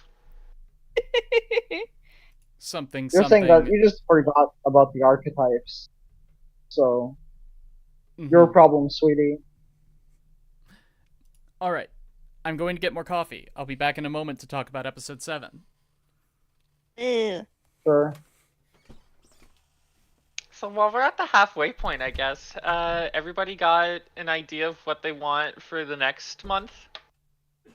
Yes, I have I like a think- list on my phone of various things that I want to bring up at specific months. I've been wanting to like suggest this anime since I couldn't participate in Vivi. I've been really I don't even know if it's good or not. I've just heard things and that makes me so interested. I think like, where we is it? spoke last month about making the theme this month bad shows. So we can I already. don't want to do bad Oh, shows yeah. though. We already just did a bad show. I'm sorry, Thematic. I'm sorry. I know some people just can't help but be wrong. I know. I'm sorry that I'm wrong. Some crimes can never be forgiven. This upcoming February, I specifically have it lined up for February that I'm going to suggest Kisniver because it's about relationships. I think that's nifty. But like, as for, I realized suddenly I don't have anything specific for August. I just have various things for various months, and then this one that I have listed here, just labeled anytime. Yeah, but I do have some shows on mind. I think I know what I might suggest. There's like 2 options I have. Oh boy, oh boy. If we could suggest things that weren't anime, I would 1,000,000,000% suggest I saw the TV Glow. Because, like, God, that movie killed me. Oh my god. I feel like if It's we like- could suggest things, I could somehow probably convince ExPoint just like, let's just watch all of Gravity Falls. Oh yeah! Oh, that's Not so one great. for. Who? Yeah, I think it's 2 cores. No, I know, but I feel like if it's Gravity Falls, the rules could be bent so hard just because it's Gravity Falls. Gravity Falls is one of my primary examples in that video that I talked about at the top of the stream that I was like, I've been working on this video for multiple months. It's like one of my primary examples of like, this is what it means to be a rewarding narrative. This is what it means to be a good show.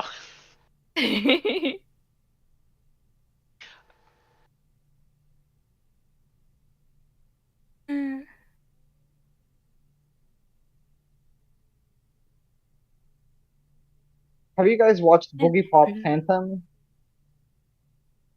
What, Phantom? No, I knew about it, and I knew I probably should have watched it, but I don't think we ever got to do that. What Phantom now? Boogie Pop Pop. Phantom. Oh, I've never heard of that in my life. Hi, Brian. Hello, I'm back. Yeah, Hello, Boogie back. Pop's just kind of like a very it's very big in Japan. Oh, I see. Episode Not here, 7. though. Episode 7. As Lain gets more and more involved in the Wired world, both at home and at school, Alice starts to worry about her closing up again. It is reported that the Knights cracked a firewall at the information control center of the Wired. As the activity of the Knights begins to surface, the network is in search for Lain. The Men in Black ask Lain to follow them to an office in Tachibana General Laboratories, where the office worker in charge of the Men in Black offers her help to fixing his computer.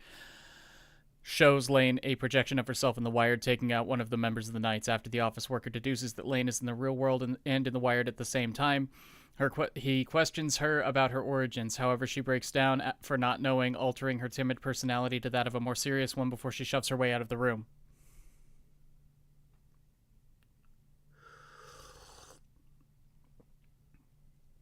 Yep. Yep. I think, I think it's in this episode that like Elaine and Alice are on the rooftop, and they're talking about the thing you mentioned here. Alice is concerned about her being too terminally online.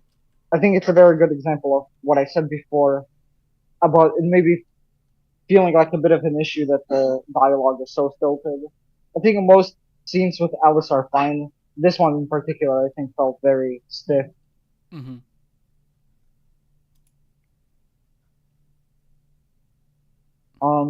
Yeah, I just don't have anything to say about this episode. It's very plot. Yeah, it's also. I mean, I made some Reddit posts to clarify some plot points that were obscure to me, and in this episode, it's the fact that we see actually the knights, their normal lives, and one of them is just a housewife that at one point received some kind of computer board. Mm-hmm. And then at the end of the episode, we see that it's the Skyrim. I didn't really have any idea what that was about. Apparently, at least according to the Lain Reddit, it's supposed to be how they killed the wannabe knight, the one who had all the like gear stacked on him, walking around the city, talking about breaking the border. Yeah, I do remember. Very that good guy. example of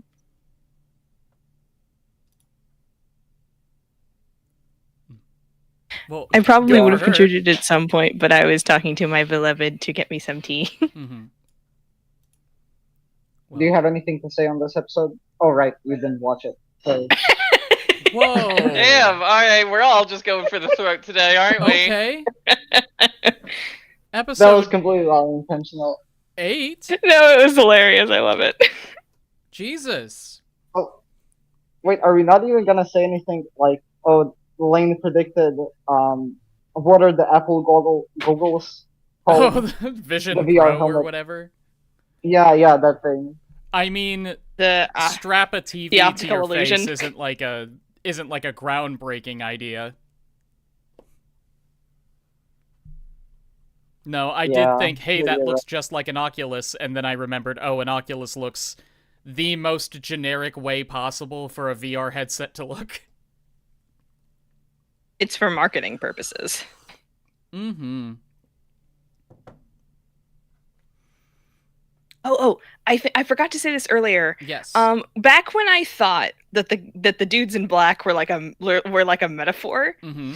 I thought, like, Lain said go away to them as she is like slowly spiraling into her terminally onlineness, right? That is clearly very bad for her, Mm-hmm. as evidenced in Distortion.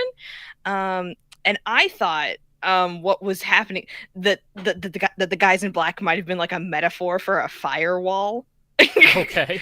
Like they were the things What? that were so to speak, like she is modifying her PC, she is doing her best to like dive deeper into this nonsense that is like telling her like, yes, God is in the computer, and stuff. And I was like, okay, so the guys in black might be a metaphor for her being like maybe they are the firewall. And I was like, that doesn't completely make sense, but maybe. And I guess this musing of mine didn't necessarily go anywhere, but it just felt, I felt the need to say it just because it felt for posterity I must relay this. Because there is a world where there's a version of Lain where she's just having a psychotic break, and I can sit back and enjoy it. Yeah, I imagine that's the PS1 game. perhaps. Episode 8? I don't know. I'm not sure if this is gonna spur any discussion. I felt like just bringing it up again because it's brought up in this point, where like the Tachibana Labs president is again bringing up the same point as Yasuo about, I guess, the conservative view of the internet, that it should just be a communication device or a medium for communication. And well, I don't remember if Lane explicitly denies it.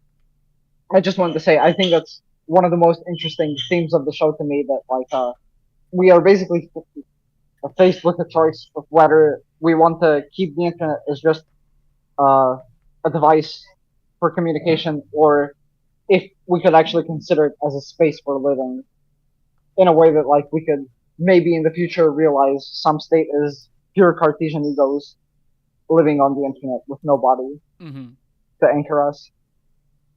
I don't know if anyone else has any thoughts on that. Not insofar My as it thoughts on relates it to are Lain, summed up in really. the 3-hour-long CJ the X video titled Bo Burnham versus Jeff Bezos. What's that? It is a video essay by a YouTuber called CJ the X, who is fucking phenomenal.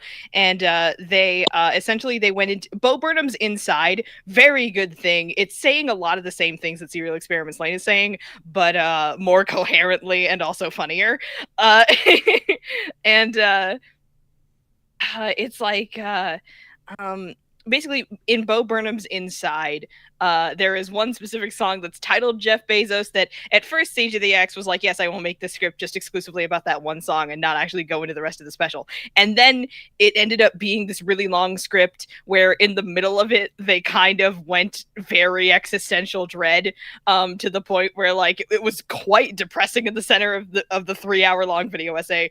And then at the end, it like loops back around to hope, which is very nice. And basically, how did I get on this? I've suddenly forgotten.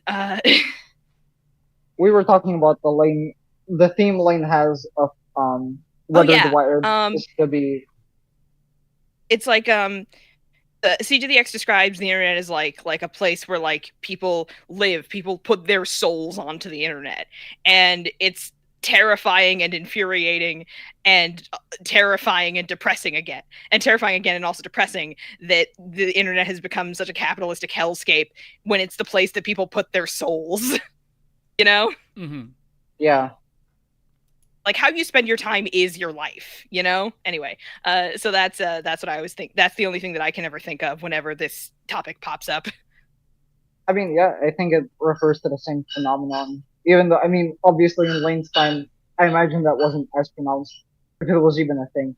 Like right now, I mean, we it is live in a state where present that can time. somewhat. Yeah, exactly. Yeah, let's not forget that. But yeah, what happens? Mm-hmm. If no one has anything to say, you can just read the next synopsis. I don't really. Lane's dad and Tachibana argue that embodied reality ought to retain ontological primacy over the wired, as the fullness of loving human connections can only be realized within a body.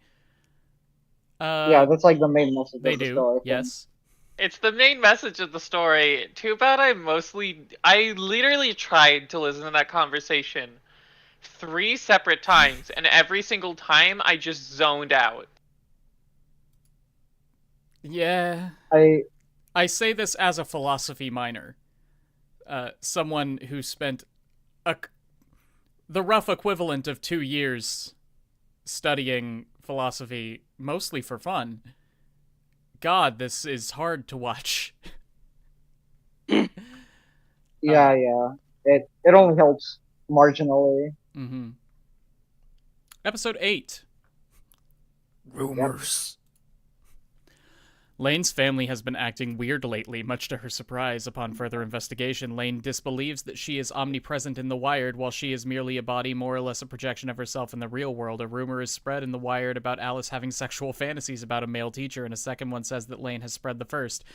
To cope with the distress of rejection, Lain acts directly on reality for the first time, finding out that she can delete the event of the rumors. A lookalike duplicate of herself with its own distinct personality starts appearing more and more frequently, which leads to her to question her own existence. This was a strange plot point. Go on. Just the thing about having sexual fantasies about a teacher. No, that's actually the one part of the plot that I understood perfectly.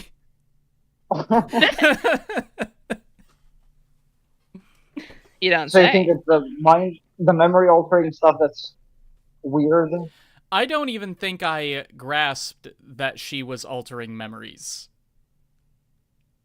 Is that because my brain was just fried by then? Was that directly said at some point? I think your brain was fried because I could tell that she was starting to alter memories at that point. Okay. Then that was my bad. Strub can see it. If Strub can see it, then that's how you know it's obviously true. Mm-hmm. Like an obviously true reading of the show. I heard you say Lain is surprised by her family acting strangely, and I'm like, girl, you're acting surprised. You are acting surprised. I just love the beginning of the synopsis. Like, Lain's family has been acting weird lately. Just as opposed to their normal behaviors, where they are a absolutely nuclear typical family who human loves family her very behavior. much. What were you saying, Brian? I couldn't hear you over Scrub. Oh, just the absolutely typical human family behavior that Lane's family always does. Yeah, absolutely. I really love the scene where she's just asking them, "Oh, I'm not adopted, right? Like you are my real parents, right?" Mhm. And they just give her a dead stare and say nothing. About that. What about that? Go work on your computer. I'm currently Don't thinking worry about the about it. final conversation where the dad's just showing up and being like, "Yeah, I always loved you," and then I think back to this scene, and it's like, "Did you? Did you? Did you actually?" He loved her in a metaphysical sense. He didn't love her as a parent loves their child because he never What is really love saw in a her. metaphysical sense? No, stop. You Well, sit down and explain yourself, mister. sure, I think I already explained the same point before. So, like, it's the same thing Carl means when he says he loves Lain, because Lain, again, is the embodiment of the collective unconscious. What I think, this is my read, what they're saying is that they and all humans have this kind of like innate kinship for our unconscious connectedness with each other, with our kind of like immortal memories as a species, Mm-hmm. which are Collective unconscious personified and in so Lain. on. So you're What? saying Lane's dad does not love Lain. He just loves the concept of Lain. He loves the collective Classic unconscious that is parenting. embodied in the person of Lain. Yeah, maybe think of it in terms of Christianity, right? Like Jesus Gnosticism. Christ allows us to love God in a way that we couldn't otherwise. And like he does that by being like a concrete embodiment in a person. That I mean actually that makes a might whole be lot of sense. yeah. I mean, Oh yeah, I was no just more sense intuiting than that. like I forgot to actual. vocalize it. I really don't like that, but I think that's more religious trauma than anything else, so I will let it slide. Yeah. I think Mood. that certainly does make sense. Just personifying the. I've said so much philosophical bullshit this conversation. Sorry, that part of my Wernicke's area isn't letting the words come. I think next time we pick anime, we have to pick something that's like the most obvious, like it's not trying to say anything important. No, I have a I no, think quick we for should the update sake of your Ramon. brain. that's how we get the anime where, and we're not doing that. Brain can't handle that Where? after Lain. Yeah. I did find Um another one, by the way, the anime where the ice cream gets kidnapped. But we'll deal with that later. can Yeah. Who did I actually start these rumors? Was it Meta Lane, the Knights? so yeah, it's Evil Lane and Evil Lane is controlled by the Knights. So I Mhm. think the idea is just the Knights did it as a lot of the other stuff here I love in the terrorist show. organizations who operate through middle school rumors. Yeah, right. Like it Mhm. seems kind of ridiculous, but it makes sense given, I guess, the whole idea that their focus is on Lane, on breaking her sense of self, Mhm. so that she commits suicide in the end. It's not they don't really care about Targeted. Alice. I Doing a assume. targeted harassment campaign and doxing her friend. Yep. Terrorists who dox middle Whatever. schoolers. That's the kind of antagonist we need to see more of. Oh, you mean Slade? Wow. Okay. Haven't thought of him in ages. I've been thinking about him a lot recently because because of my adventures with Superman. Episode 9. No, wait. I know this is happening a lot. There's just one more thing I want to say about episode 8, and what I find brilliant is that I mean, we're in the same position as Lane because we're seeing all this stuff that on some level seems like Lane is doing it. Like it seems like Lane is doing spreading these rumors, but Lane has no memory of that, and we're not really sure if we should endorse some kind of hypothesis that it's a fake Lane doing it, or if it's some kind of subconscious aspect of herself, like she has dissociative identity disorder, and like that connects with the actual plot being about making Lain unsure, and then making her feel even more inhuman when she finds out at the end that she does actually have these the memory altering powers. Mm-hmm. This is I just why, really love like, that the show oh yeah, is sorry. Just let me finish. So the show is in this part of the story actually leveraging the fact that it's so confusing to kind of make us feel the same way Lain would, which I just think is brilliant directing Mm-hmm. and writing. I guess if you want to include that. No, that makes sense to me. really, making us feel the same way that Lain does. I That's nifty and cool and good, but I think this is part of why my reading of Lain as being like a girl with untreated psychosis, and that is why she has such a hard time connecting to the world around her. That's why the show focuses so hard on everything is connected. The idea that like you can take that statement two different ways. You can take it as listen, Lain, you may not feel connected to the people around you, but I promise you, if you just keep reaching out, you will find ways to like get them to get what you're getting at. Or like even if people don't experience the same things you do, you are still connected to them. And like it's like that. But you could also take it as everything is connected. There is a conspiracy. I am in danger all of the time. And like the idea is like these two forces pulling at Lain. Like, will she believe the good version of everything is connected, or the version that will make her spiral more? And it's like it's like I guess because like I built my read of Lane's character so heavily upon that pathos that I experienced, seeing her like experiencing reality in a fundamentally different way from the people around her, and being like, "It's okay, Lane. I believe in you. You can make connections." It's uh, like you can find people who are nice to you and understanding with you. It's like the idea that like the peril in the show comes from will Lain find the connections that she needs, or will she find connections that will hurt her? And like the that is still fundamentally a core pull of the show when she is a god, even though she does not have like a condition TM. But like it kind of disrupts the pathos that I experience from Lane's character if she is a god. Which is another thing about Lain that I think put me off of it, is that it's very hard to relate to Lain because she's not a person. And she doesn't have human connections with characters who are people. And it's sort of like watching the last episode. I'll probably save my last bit for the last episode, but I could experience pathos for Lain as a god, and I could experience pathos for Lain as a girl with untreated issues, but I can't do both. So if you, yeah, I think that's my vibe too. Like, I can definitely like sympathize with Lain even if she is a god, but it's just like I feel very torn between like my own interpretation, and it's so weird because like I called this like it is good at being art, but unlike art, Lain is so good at just ripping away any like interpretation that is not exactly what the show wants it to be. Which is a bit ironic because it's supposed to be so open to interpretation.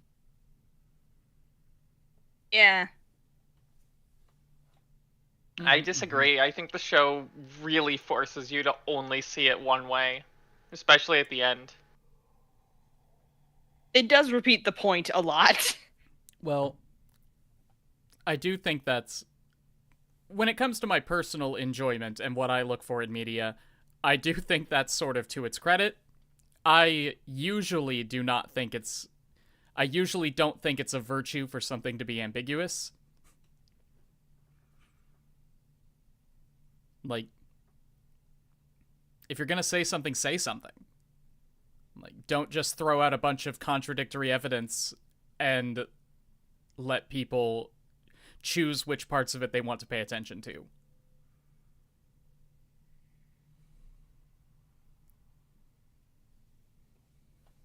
I don't know. I think the only part that I feel like I have anything to say is that I don't think Lain is impossible or hard to relate to. I mean, certainly maybe Lain as this embodiment of the collective unconscious is not relatable, but Lain is just this socially awkward, like middle school girl that faces like a lot of problems because of that. I think that's very easy to relate to. Probably like what a lot of people see and like connect with in the show, even if they find the plot confusing. No, I do see that a lot. Like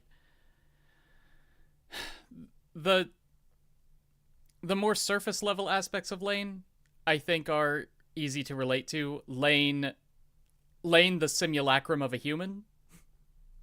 But yeah, when it comes to the way she engages with the broader themes of the show, like nobody is in that position.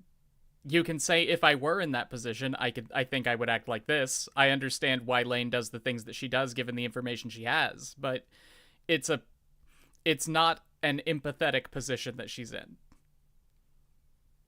Nobody watching Lain has ever gone through the things that Lain goes through.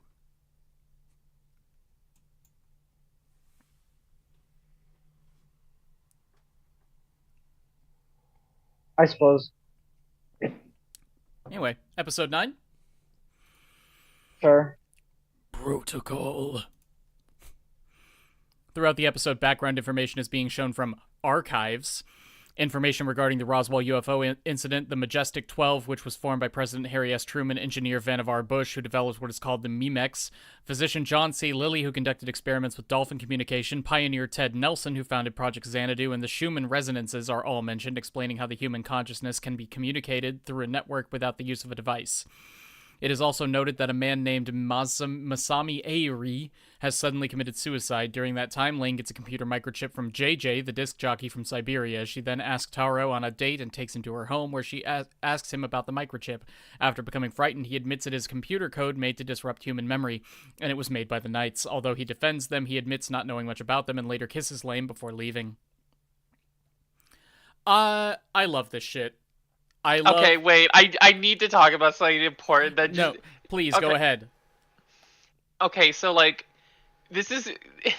it's not actually important at all to discussion, but, like, this episode made me bust a gut so hard with just, like, having this serious conversation halfway through the episode and then getting hit by real-life image that says Ted Nelson.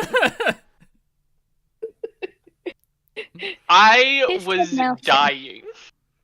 I did just the actual real life photograph of Eisenhower that flashed across the screen. Like, all right. Anyway, that's got the power. I love this shit.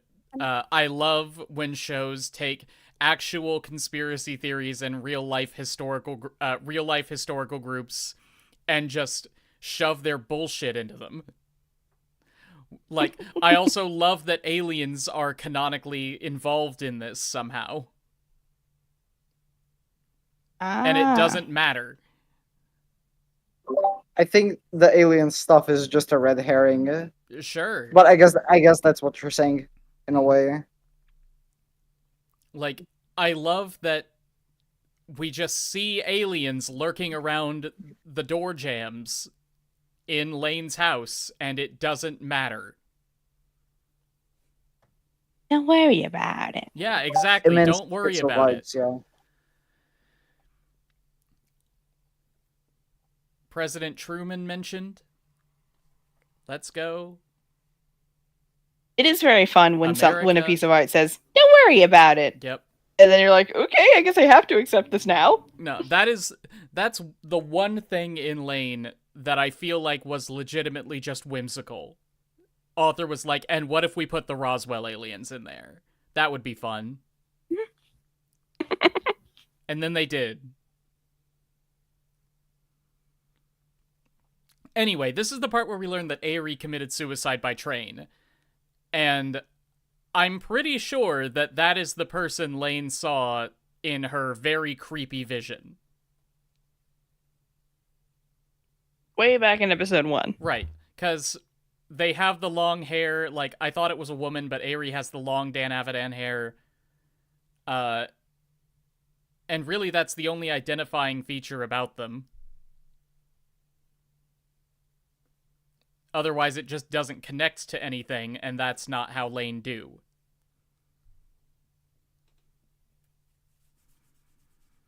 Yeah.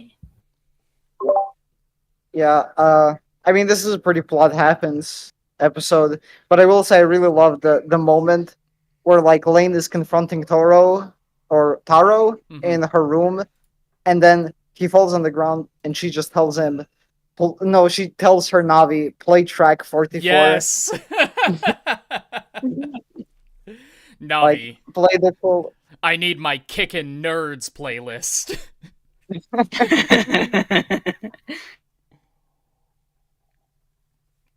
Brilliant. This is my Really interrogation soundtrack. This is the second Anime Club show in a row where somebody played their own evil theme music. Just gotta throw that out there. Yeah. Oh, also the CG dolphins really fit the vibe. I didn't know CG dolphins. Again, bust a gut at CG dolphins just showing up. I thought I was high. Like, is there something in the pipes? Is there a gas leak? I didn't notice CG dolphins. I thought I was paying rapt attention, but I guess it was just not sticking. Episode 10.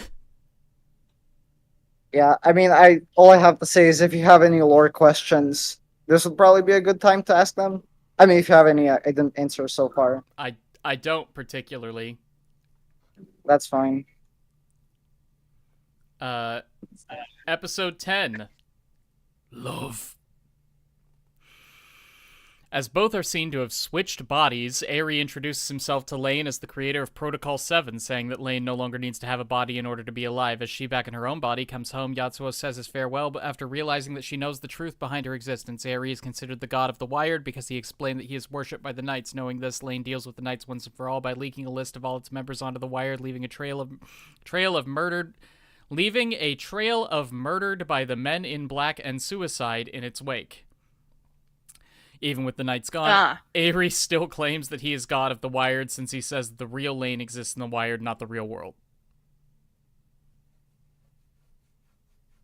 He really does just say, like, haha, you can't get through my everything proof shield, and she's like, I have, what was it again? No, and she's over here like, I don't have to get through it. I just have to disappear it away. Goodbye.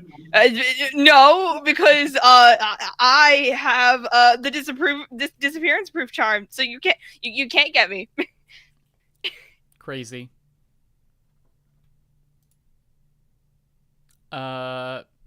Lain just killed those people. You? It really was like. Sorry, continue. So I just have to ask Stars to reiterate like the basic point of what she was talking about because I couldn't pick up on it. What I was saying was the synopsis sounds like what Airi is doing essentially really does just sound like children playing on the playground. He's like, haha, you can't get me through my everything proof shield, and Lain is over here like, I disappear the everything proof shield. Whoa. Nuh-uh, because I have the disappearance proof charm, so you can't do that actually. I can imagine that it would appear that way if you're confused about the plot, yeah. I was not confused about the plot, and I just see how, like, alright, we've introduced our villain, so I guess we don't need to introduce we don't need the other villains anymore, let's just kill them off. They're all dead now. Yep. I don't have anything to say about this one. I have two more things. Our final villain is here to wax philosophy, do nothing, be a spooky hand to simulate lesbians, I guess, and then die. Spooky hand was creepy. Yeah. I mean, he gives very, I guess I would say, big groomer energy at the end.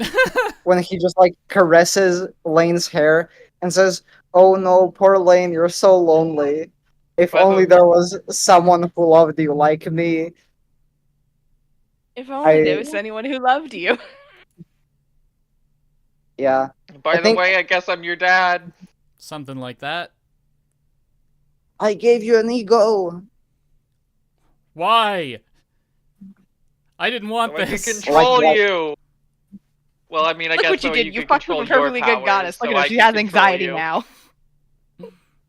I feel like there's probably a better way to control a god in the machine other than giving it free will. Mm-hmm. I mean, it's a necessary condition. I don't think they could have worked around that. That would not be my go-to solution straight away. I would probably build a machine. We don't know that he didn't try that. We don't know. That's the problem. Well, I mean, the Protocol 7 was a way of enacting their whole plan. So in that way, I think it's already utilizing technology.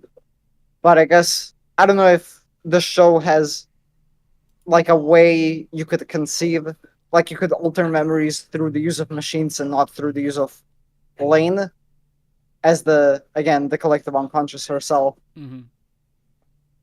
Yeah, again, we don't know. I would love if the show told us that. Yeah.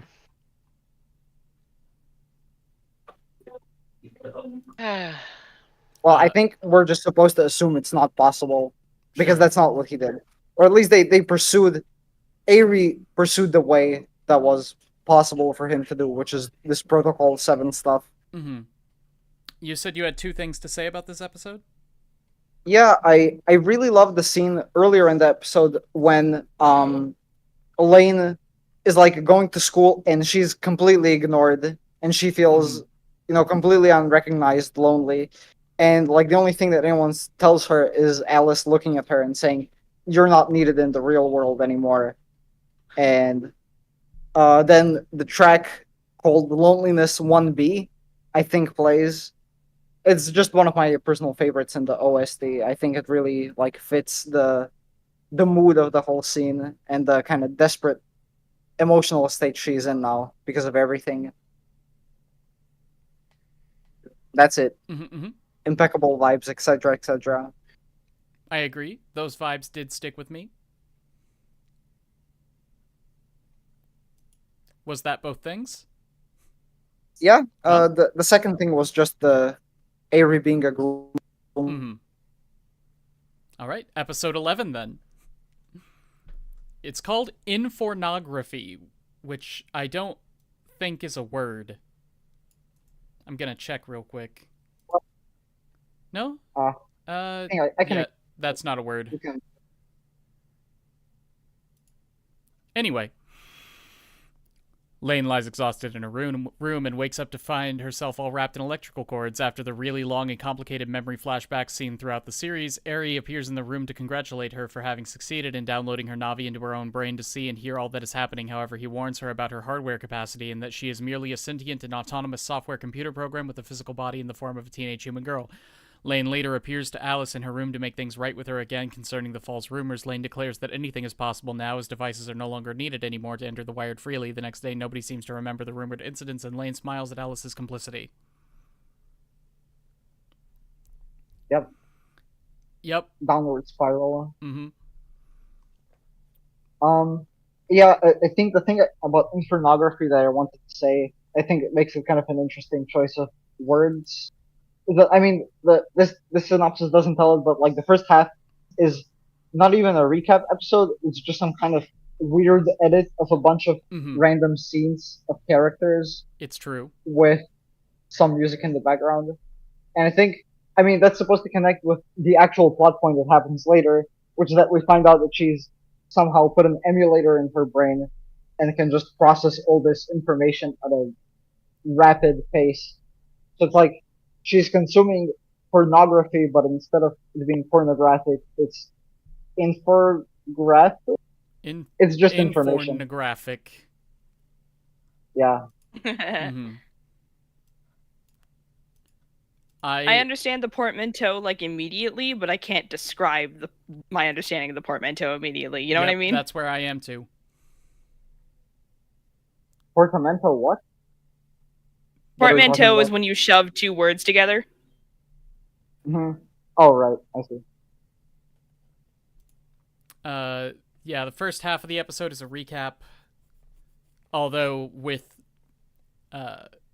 metaphorical purpose. I mean, I would say more like recap with quote, quote unquote recap. Mm-hmm. Did Serial Experiments Lain come out before or after Revolutionary Girl Utena? After. I would assume after. Utena release. Because Revolutionary Girl Utena does this thing with its recap episodes, where the recap episodes are actually incredibly important to the plot. It's a year after. A year after. Okay. No, it's a year before. It's spring 1997. Yes, Lain came out. Lain came out a year after Utena. Yeah. I see. Interesting. God, I wish I could suggest Revolutionary Girl Utena for an anime club, but it's 39 episodes long. You're gonna have to do a harder job at convincing Expo to watch it. Never. Yeah, it's just plot. I don't have anything specific to talk about. Lain. Yeah. Episode Start 12. Choosing. Sure. Episode 12. Landscape. Lain witnesses the frontier between the physical and the wired worlds finally beginning to collapse. The men in black are approached by the office worker who gives them a final payment for their services, telling them to leave town away from any power lines or satellite coverage. After he leaves, both men in black suffer death from the image of Lain etched on the retinas. Alice enters Lain's eerie house and goes inside her room, and Lain explains that she is actually a computerized program designed to destroy the barrier between the two worlds. Lain is still affixed on the fact that humans no longer need a physical body to stay alive, but Alice shows that her heartbeat proves otherwise. Suddenly, Aerie, first unseen to Alice, appears behind Lain, assuming that she needs to be debugged. Lain argues that Aerie was just an acting god, for she is the true goddess of the wired. Aerie reiterates by transforming into a monstrous form to attain the vastly limitless power and strength that she possesses, but Lain manages to crush Aerie with her electrical equipment, wiping him out for good. Surprise! It was lesbians the whole time! Put your hand on my boobs to prove I'm alive. This reminds me of a completely different CJ the X video essay. Okay. But it's about that one scene in Stranger Things where the Kate Bush song happens. Yes. The one scene. Basically.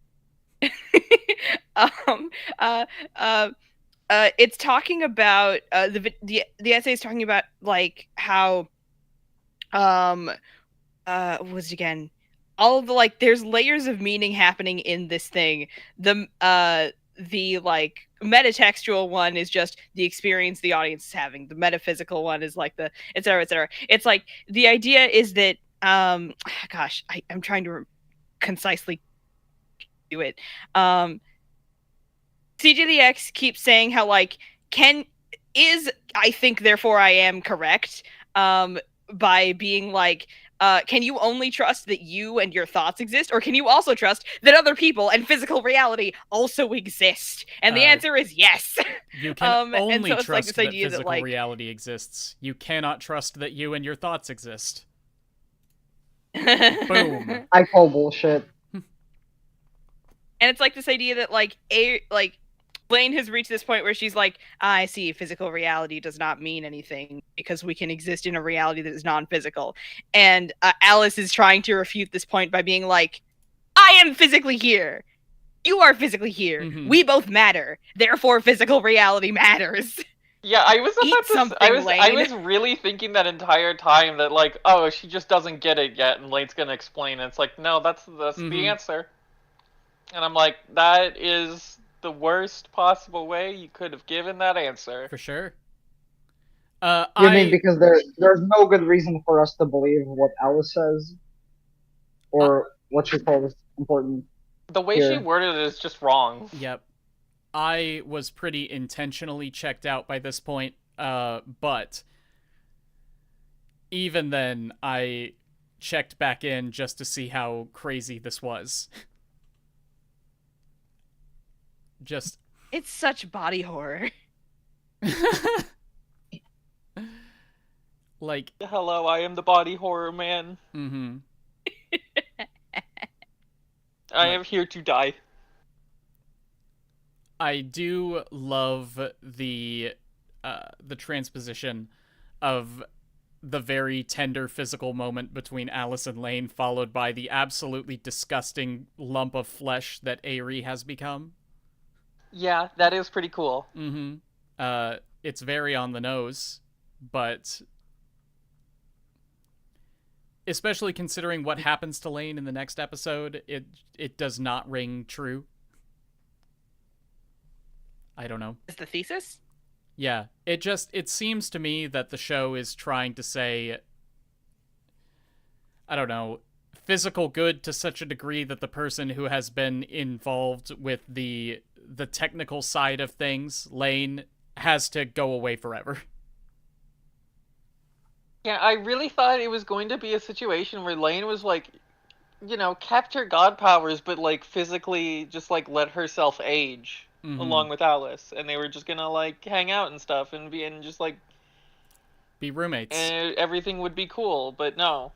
My instinct would be it's a Matilda situation where like or like a price of power situation where like she gives up the responsibility of being this thing TM, and so by doing so she loses her power, but she gains the ability to like, it's like Barbie in the Barbie movie. We did it, gang! We figured it out! Serial Experiments Lain is the Barbie movie! Man, like, listening to that while reading the YouTube chat, can you imagine how well a video essay called, like, Gnostic Transhumanism in Serial Experiments Lain and the Barbie movie would do? Oh my god! Wait, you just have to, like, You're add so right. a measured response, and then it's perfect. That is a 1 million view video that I'm just sitting on and I'm never going to make. Someone could, though. Once I watch the Barbie movie, it's over for you bitches. Because what, Tenek? Because you haven't shifted through enough of the not-commodity codices. Because I haven't shifted what? Through enough of the not-commodity Gnostic, like, text and stuff. It's true. It's mostly because I don't care about Serial Experiments Lain enough to make that video. And there was this guy who commented on my Dungeon Meshy video and said, "Dear Anitubers, don't let your patrons tell you what videos to make." You mentioned this, yeah? I know. I'm just going back to it. Oh, yeah?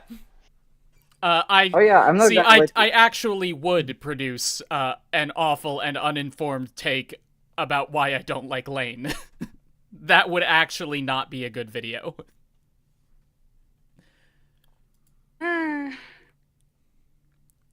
they were like, why did I mention Barbie in the Barbie movie again? Oh, right. So, like, my instinct would have been to just do a Barbie movie about this, where it's like Lain is like, well, I don't want to be the goddess anymore. I want to be physically real with her. And because, like, all that being the goddess of the wired has done for me is cause me anguish and horrifying hallucinations. So I would like that to not be happening in my life. And like through her connection to this other person, she feels more fulfilled than she ever did, connected to everything all of the time. That would have been the direction that I went if I were in charge of Serial Experiments Lain. Which, to be clear, I don't necessarily want to be in charge of Serial Experiments Lain. I think it is nice that it exists, and I like that it is a unique piece of art that exists. It's just not something that I connected with quickly enough to finish for the anime club.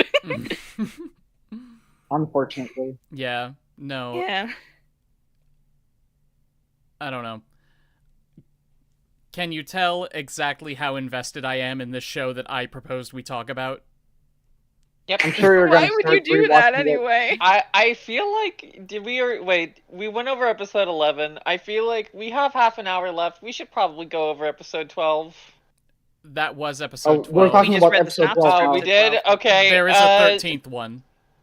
Oh, right. Yeah. Episode That's 13. where you get That's mixed right. Okay. I was a bit concerned. I thought my brain shattered for a second there. It probably did, but we're piecing it back together. Episode 13? Ego? Yeah.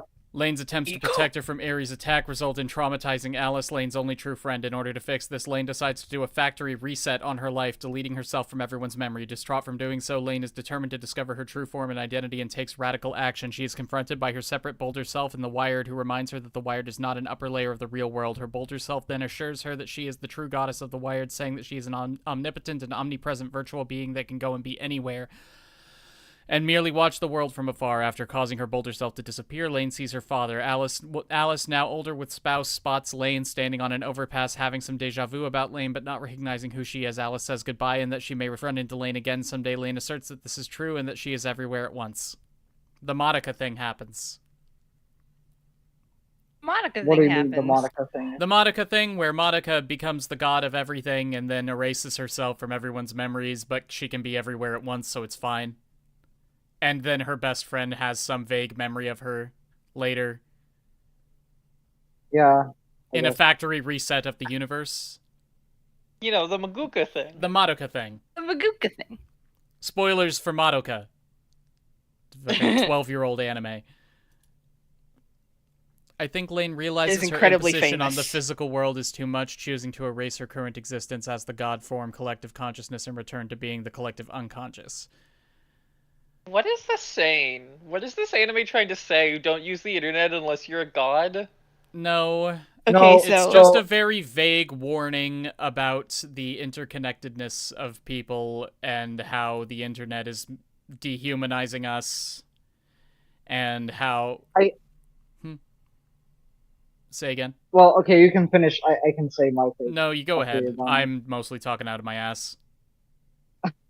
Yeah, anyway, I think what the show is warning about again connects with what I mentioned a couple of times about whether the internet can be allowed to kind of be like the primary space of our living, and in that way allow for our perception of reality to be easily malleable, because it's warning that, well, okay, if this gets into the wrong hands, this could, be disastrous. Like, you wouldn't want someone like Ari being able to control the internet or control everyone's opinions about reality through that. So that's why the show has this, I would say, conservative ending where, like, we're just back to square one and the internet is just a means of communication, at least for now. But I don't think the show is saying that we shouldn't use the internet at all, or that it should be, like, deleted from the face of the planet.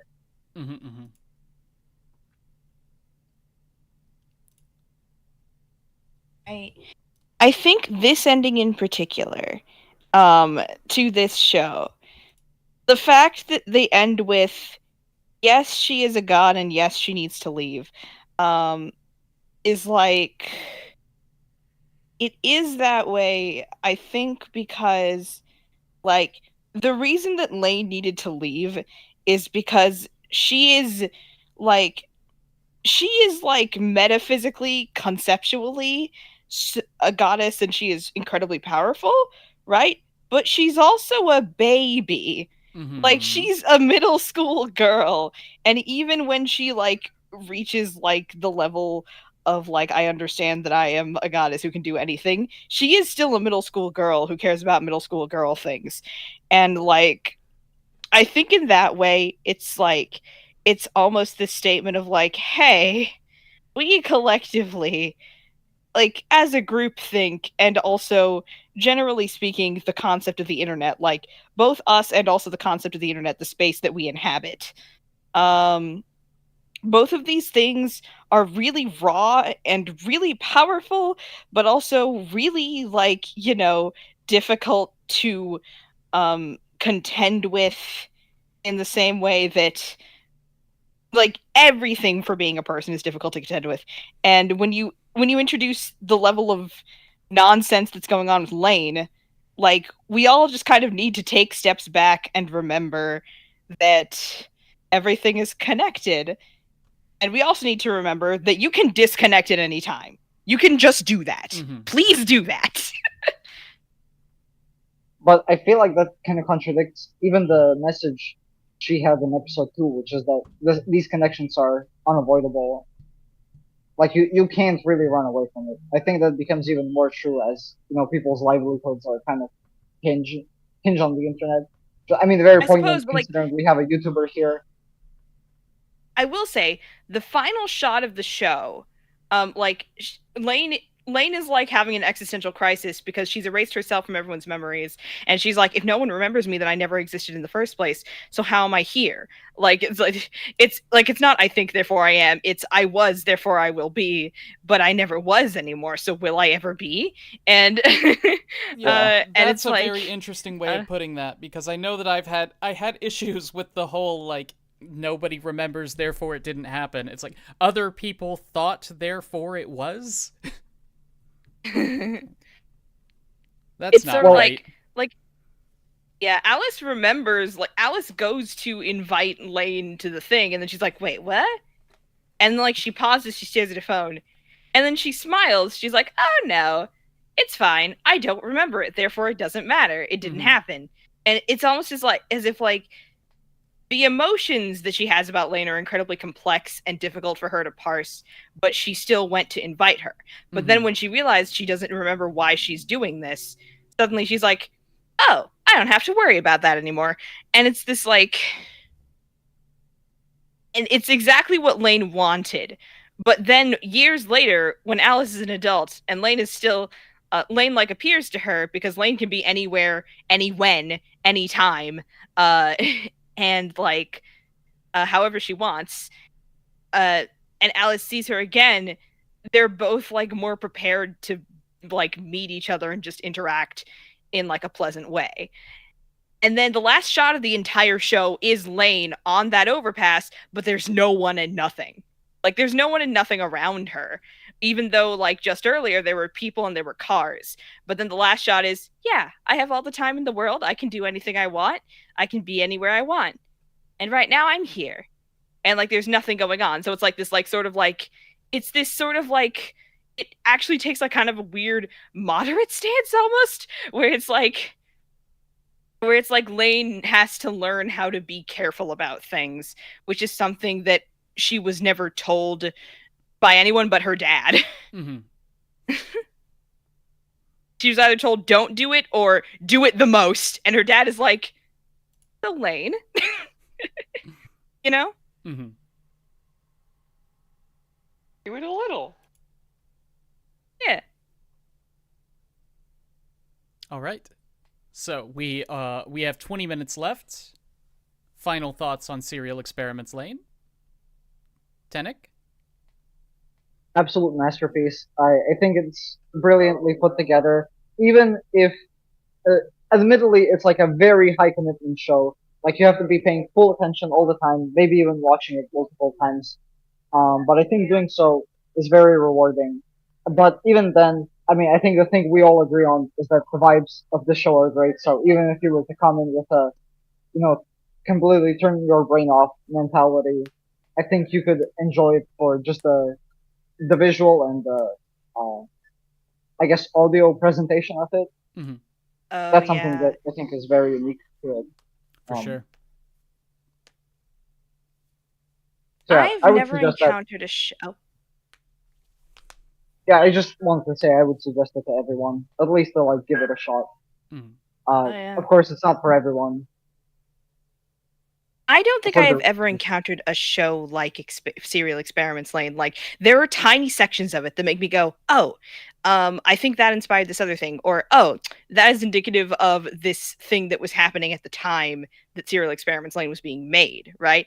But like all of the parts come together into a sum that is so like it's very unique and it's very special, and like ExPoint said, it is incredibly well suited to being watched and bewildered over at 2 a.m. Like you just come across it, like it's so suited to the way that media was being disseminated at the time that it was made, which is an interesting thing for a sci-fi show that also just has so much to say about the internet when streaming didn't functionally exist. And it's like it's really cool to me, and I really wish that I had like um managed to carve out specific bits of time to watch specific episodes instead of being like, okay, let me sit down and watch the first episode, and then I'm like, okay, next episode. I'm not ready for it, I don't think. And then like I spent the entire month like trying to figure out what to do with my time, like which time do I allot to this thing, and then it ended up where I just watched the first 5 episodes on my own time. Then I realized, shoot, it's today, and I just watched the last episode. And I really wish that hadn't been the case, because I do think this is a show of quality. Mm-hmm. Scrub? What? Okay. This show is esoteric to the point of confusion. It's a giant slog to ever sit through. It has very little interesting things to actually say about our modern times, which really puts present time as a pretty big hindrance. But I would also recommend that everybody should at least watch this show, because, as Thematic said, the vibes are immaculate, and if you have any plans to do any sort of like art or creation of something esoteric, you could probably get some good ideas off of Lain. Just don't take the story. Don't take notes on the story. Yeah, no, my final 4 thoughts... 4 out of 10. Yeah. My final thoughts are that Lain is definitely one of the best examples of its genre, but I don't feel particularly qualified to comment because it's a genre that I don't engage with very much because I openly dislike it. It's not what I go to media for. I understand that it is what some people go to media for, and to those people, you will have an excellent time with Serial Experiments Lain. I think at the time it was made, it was prescient, that it had a lot of very important things to say about the way our society was evolving at the time. Our society has evolved to be that way now, and there's not there's not much of a reason to go to Lain for insights about the way things are now. You can go back and look at Lain as a prediction made in 1998 and be bewildered by it. I don't know how much it has to say about the future. So that's my take. 6 out of 10. That is absolutely colored by my distaste for the genre. I think I'd give it a 7 out of 10 based on what I have experienced. I think I said that already. I would give it a 9. Mm-hmm. Before this week, I had it done an 8. Okay. Recommendations for the next poll. This is something I gave absolutely no thought about until 2 minutes ago. And I'm going to... Say again? I just want to establish, because last month we were talking about making the theme bad shows. I just want to make sure, is that the theme? No, I don't want to watch more bad shows. No, that will not be the theme. You can propose a bad show if you like. Sure.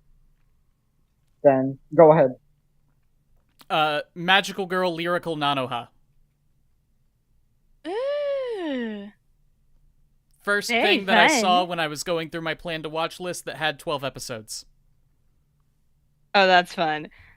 You've suggested a Magical Girl show, so now I also want to suggest the same Magical Girl show because I've never seen Magical Girl Lyrical Nanoha, and I am an enthusiast. However, I think I will instead suggest another Magical Girl show that I have not seen, that keeps getting nominated. Unfortunately, not a Wonder Egg priority. It is Review Starlight. Sure. Oh no, that's gonna make me feel a bit bad if I win. But anyway, should I suggest my take? Go for it. Yeah. Go for it.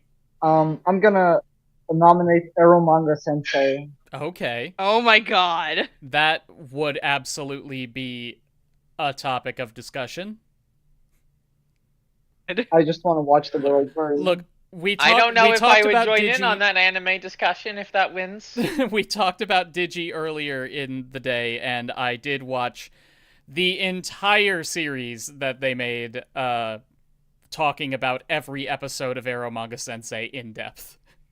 You know, I was actually thinking about a couple days ago, rewatching Digibro's whole, SAO Gun Gale review that you need to, go on Google Docs to get to. What is your pick, Scrub? My pick, I'm going to explain it the way it was described to me. It is an ONA called Romantic Killer. Okay. Oh god, no. It is I dropped that. It is a comedy romance, but through the eyes of the main character, it is a survival horror anime because she is Arrow Ace. Incredible. I hated that yeah. show. Oh. All right. What an interesting crop of shows. So, Magical Girl Lyrical Nanoha, Eromanga Sensei, Kageki Shoujo Review Starlight, and Romantic Killer. Do I have that right? Yep. That's One right. of these things is not like the others. It's fine.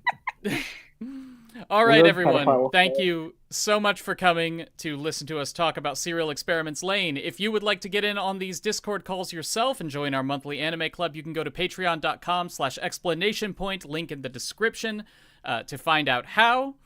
If you would like to vote on which of these 4 shows we just proposed will be the topic of next anime club, there will be a poll on my YouTube channel pretty much immediately after this goes off the air. I hope you all had a good time. I will see you next month. Goodbye.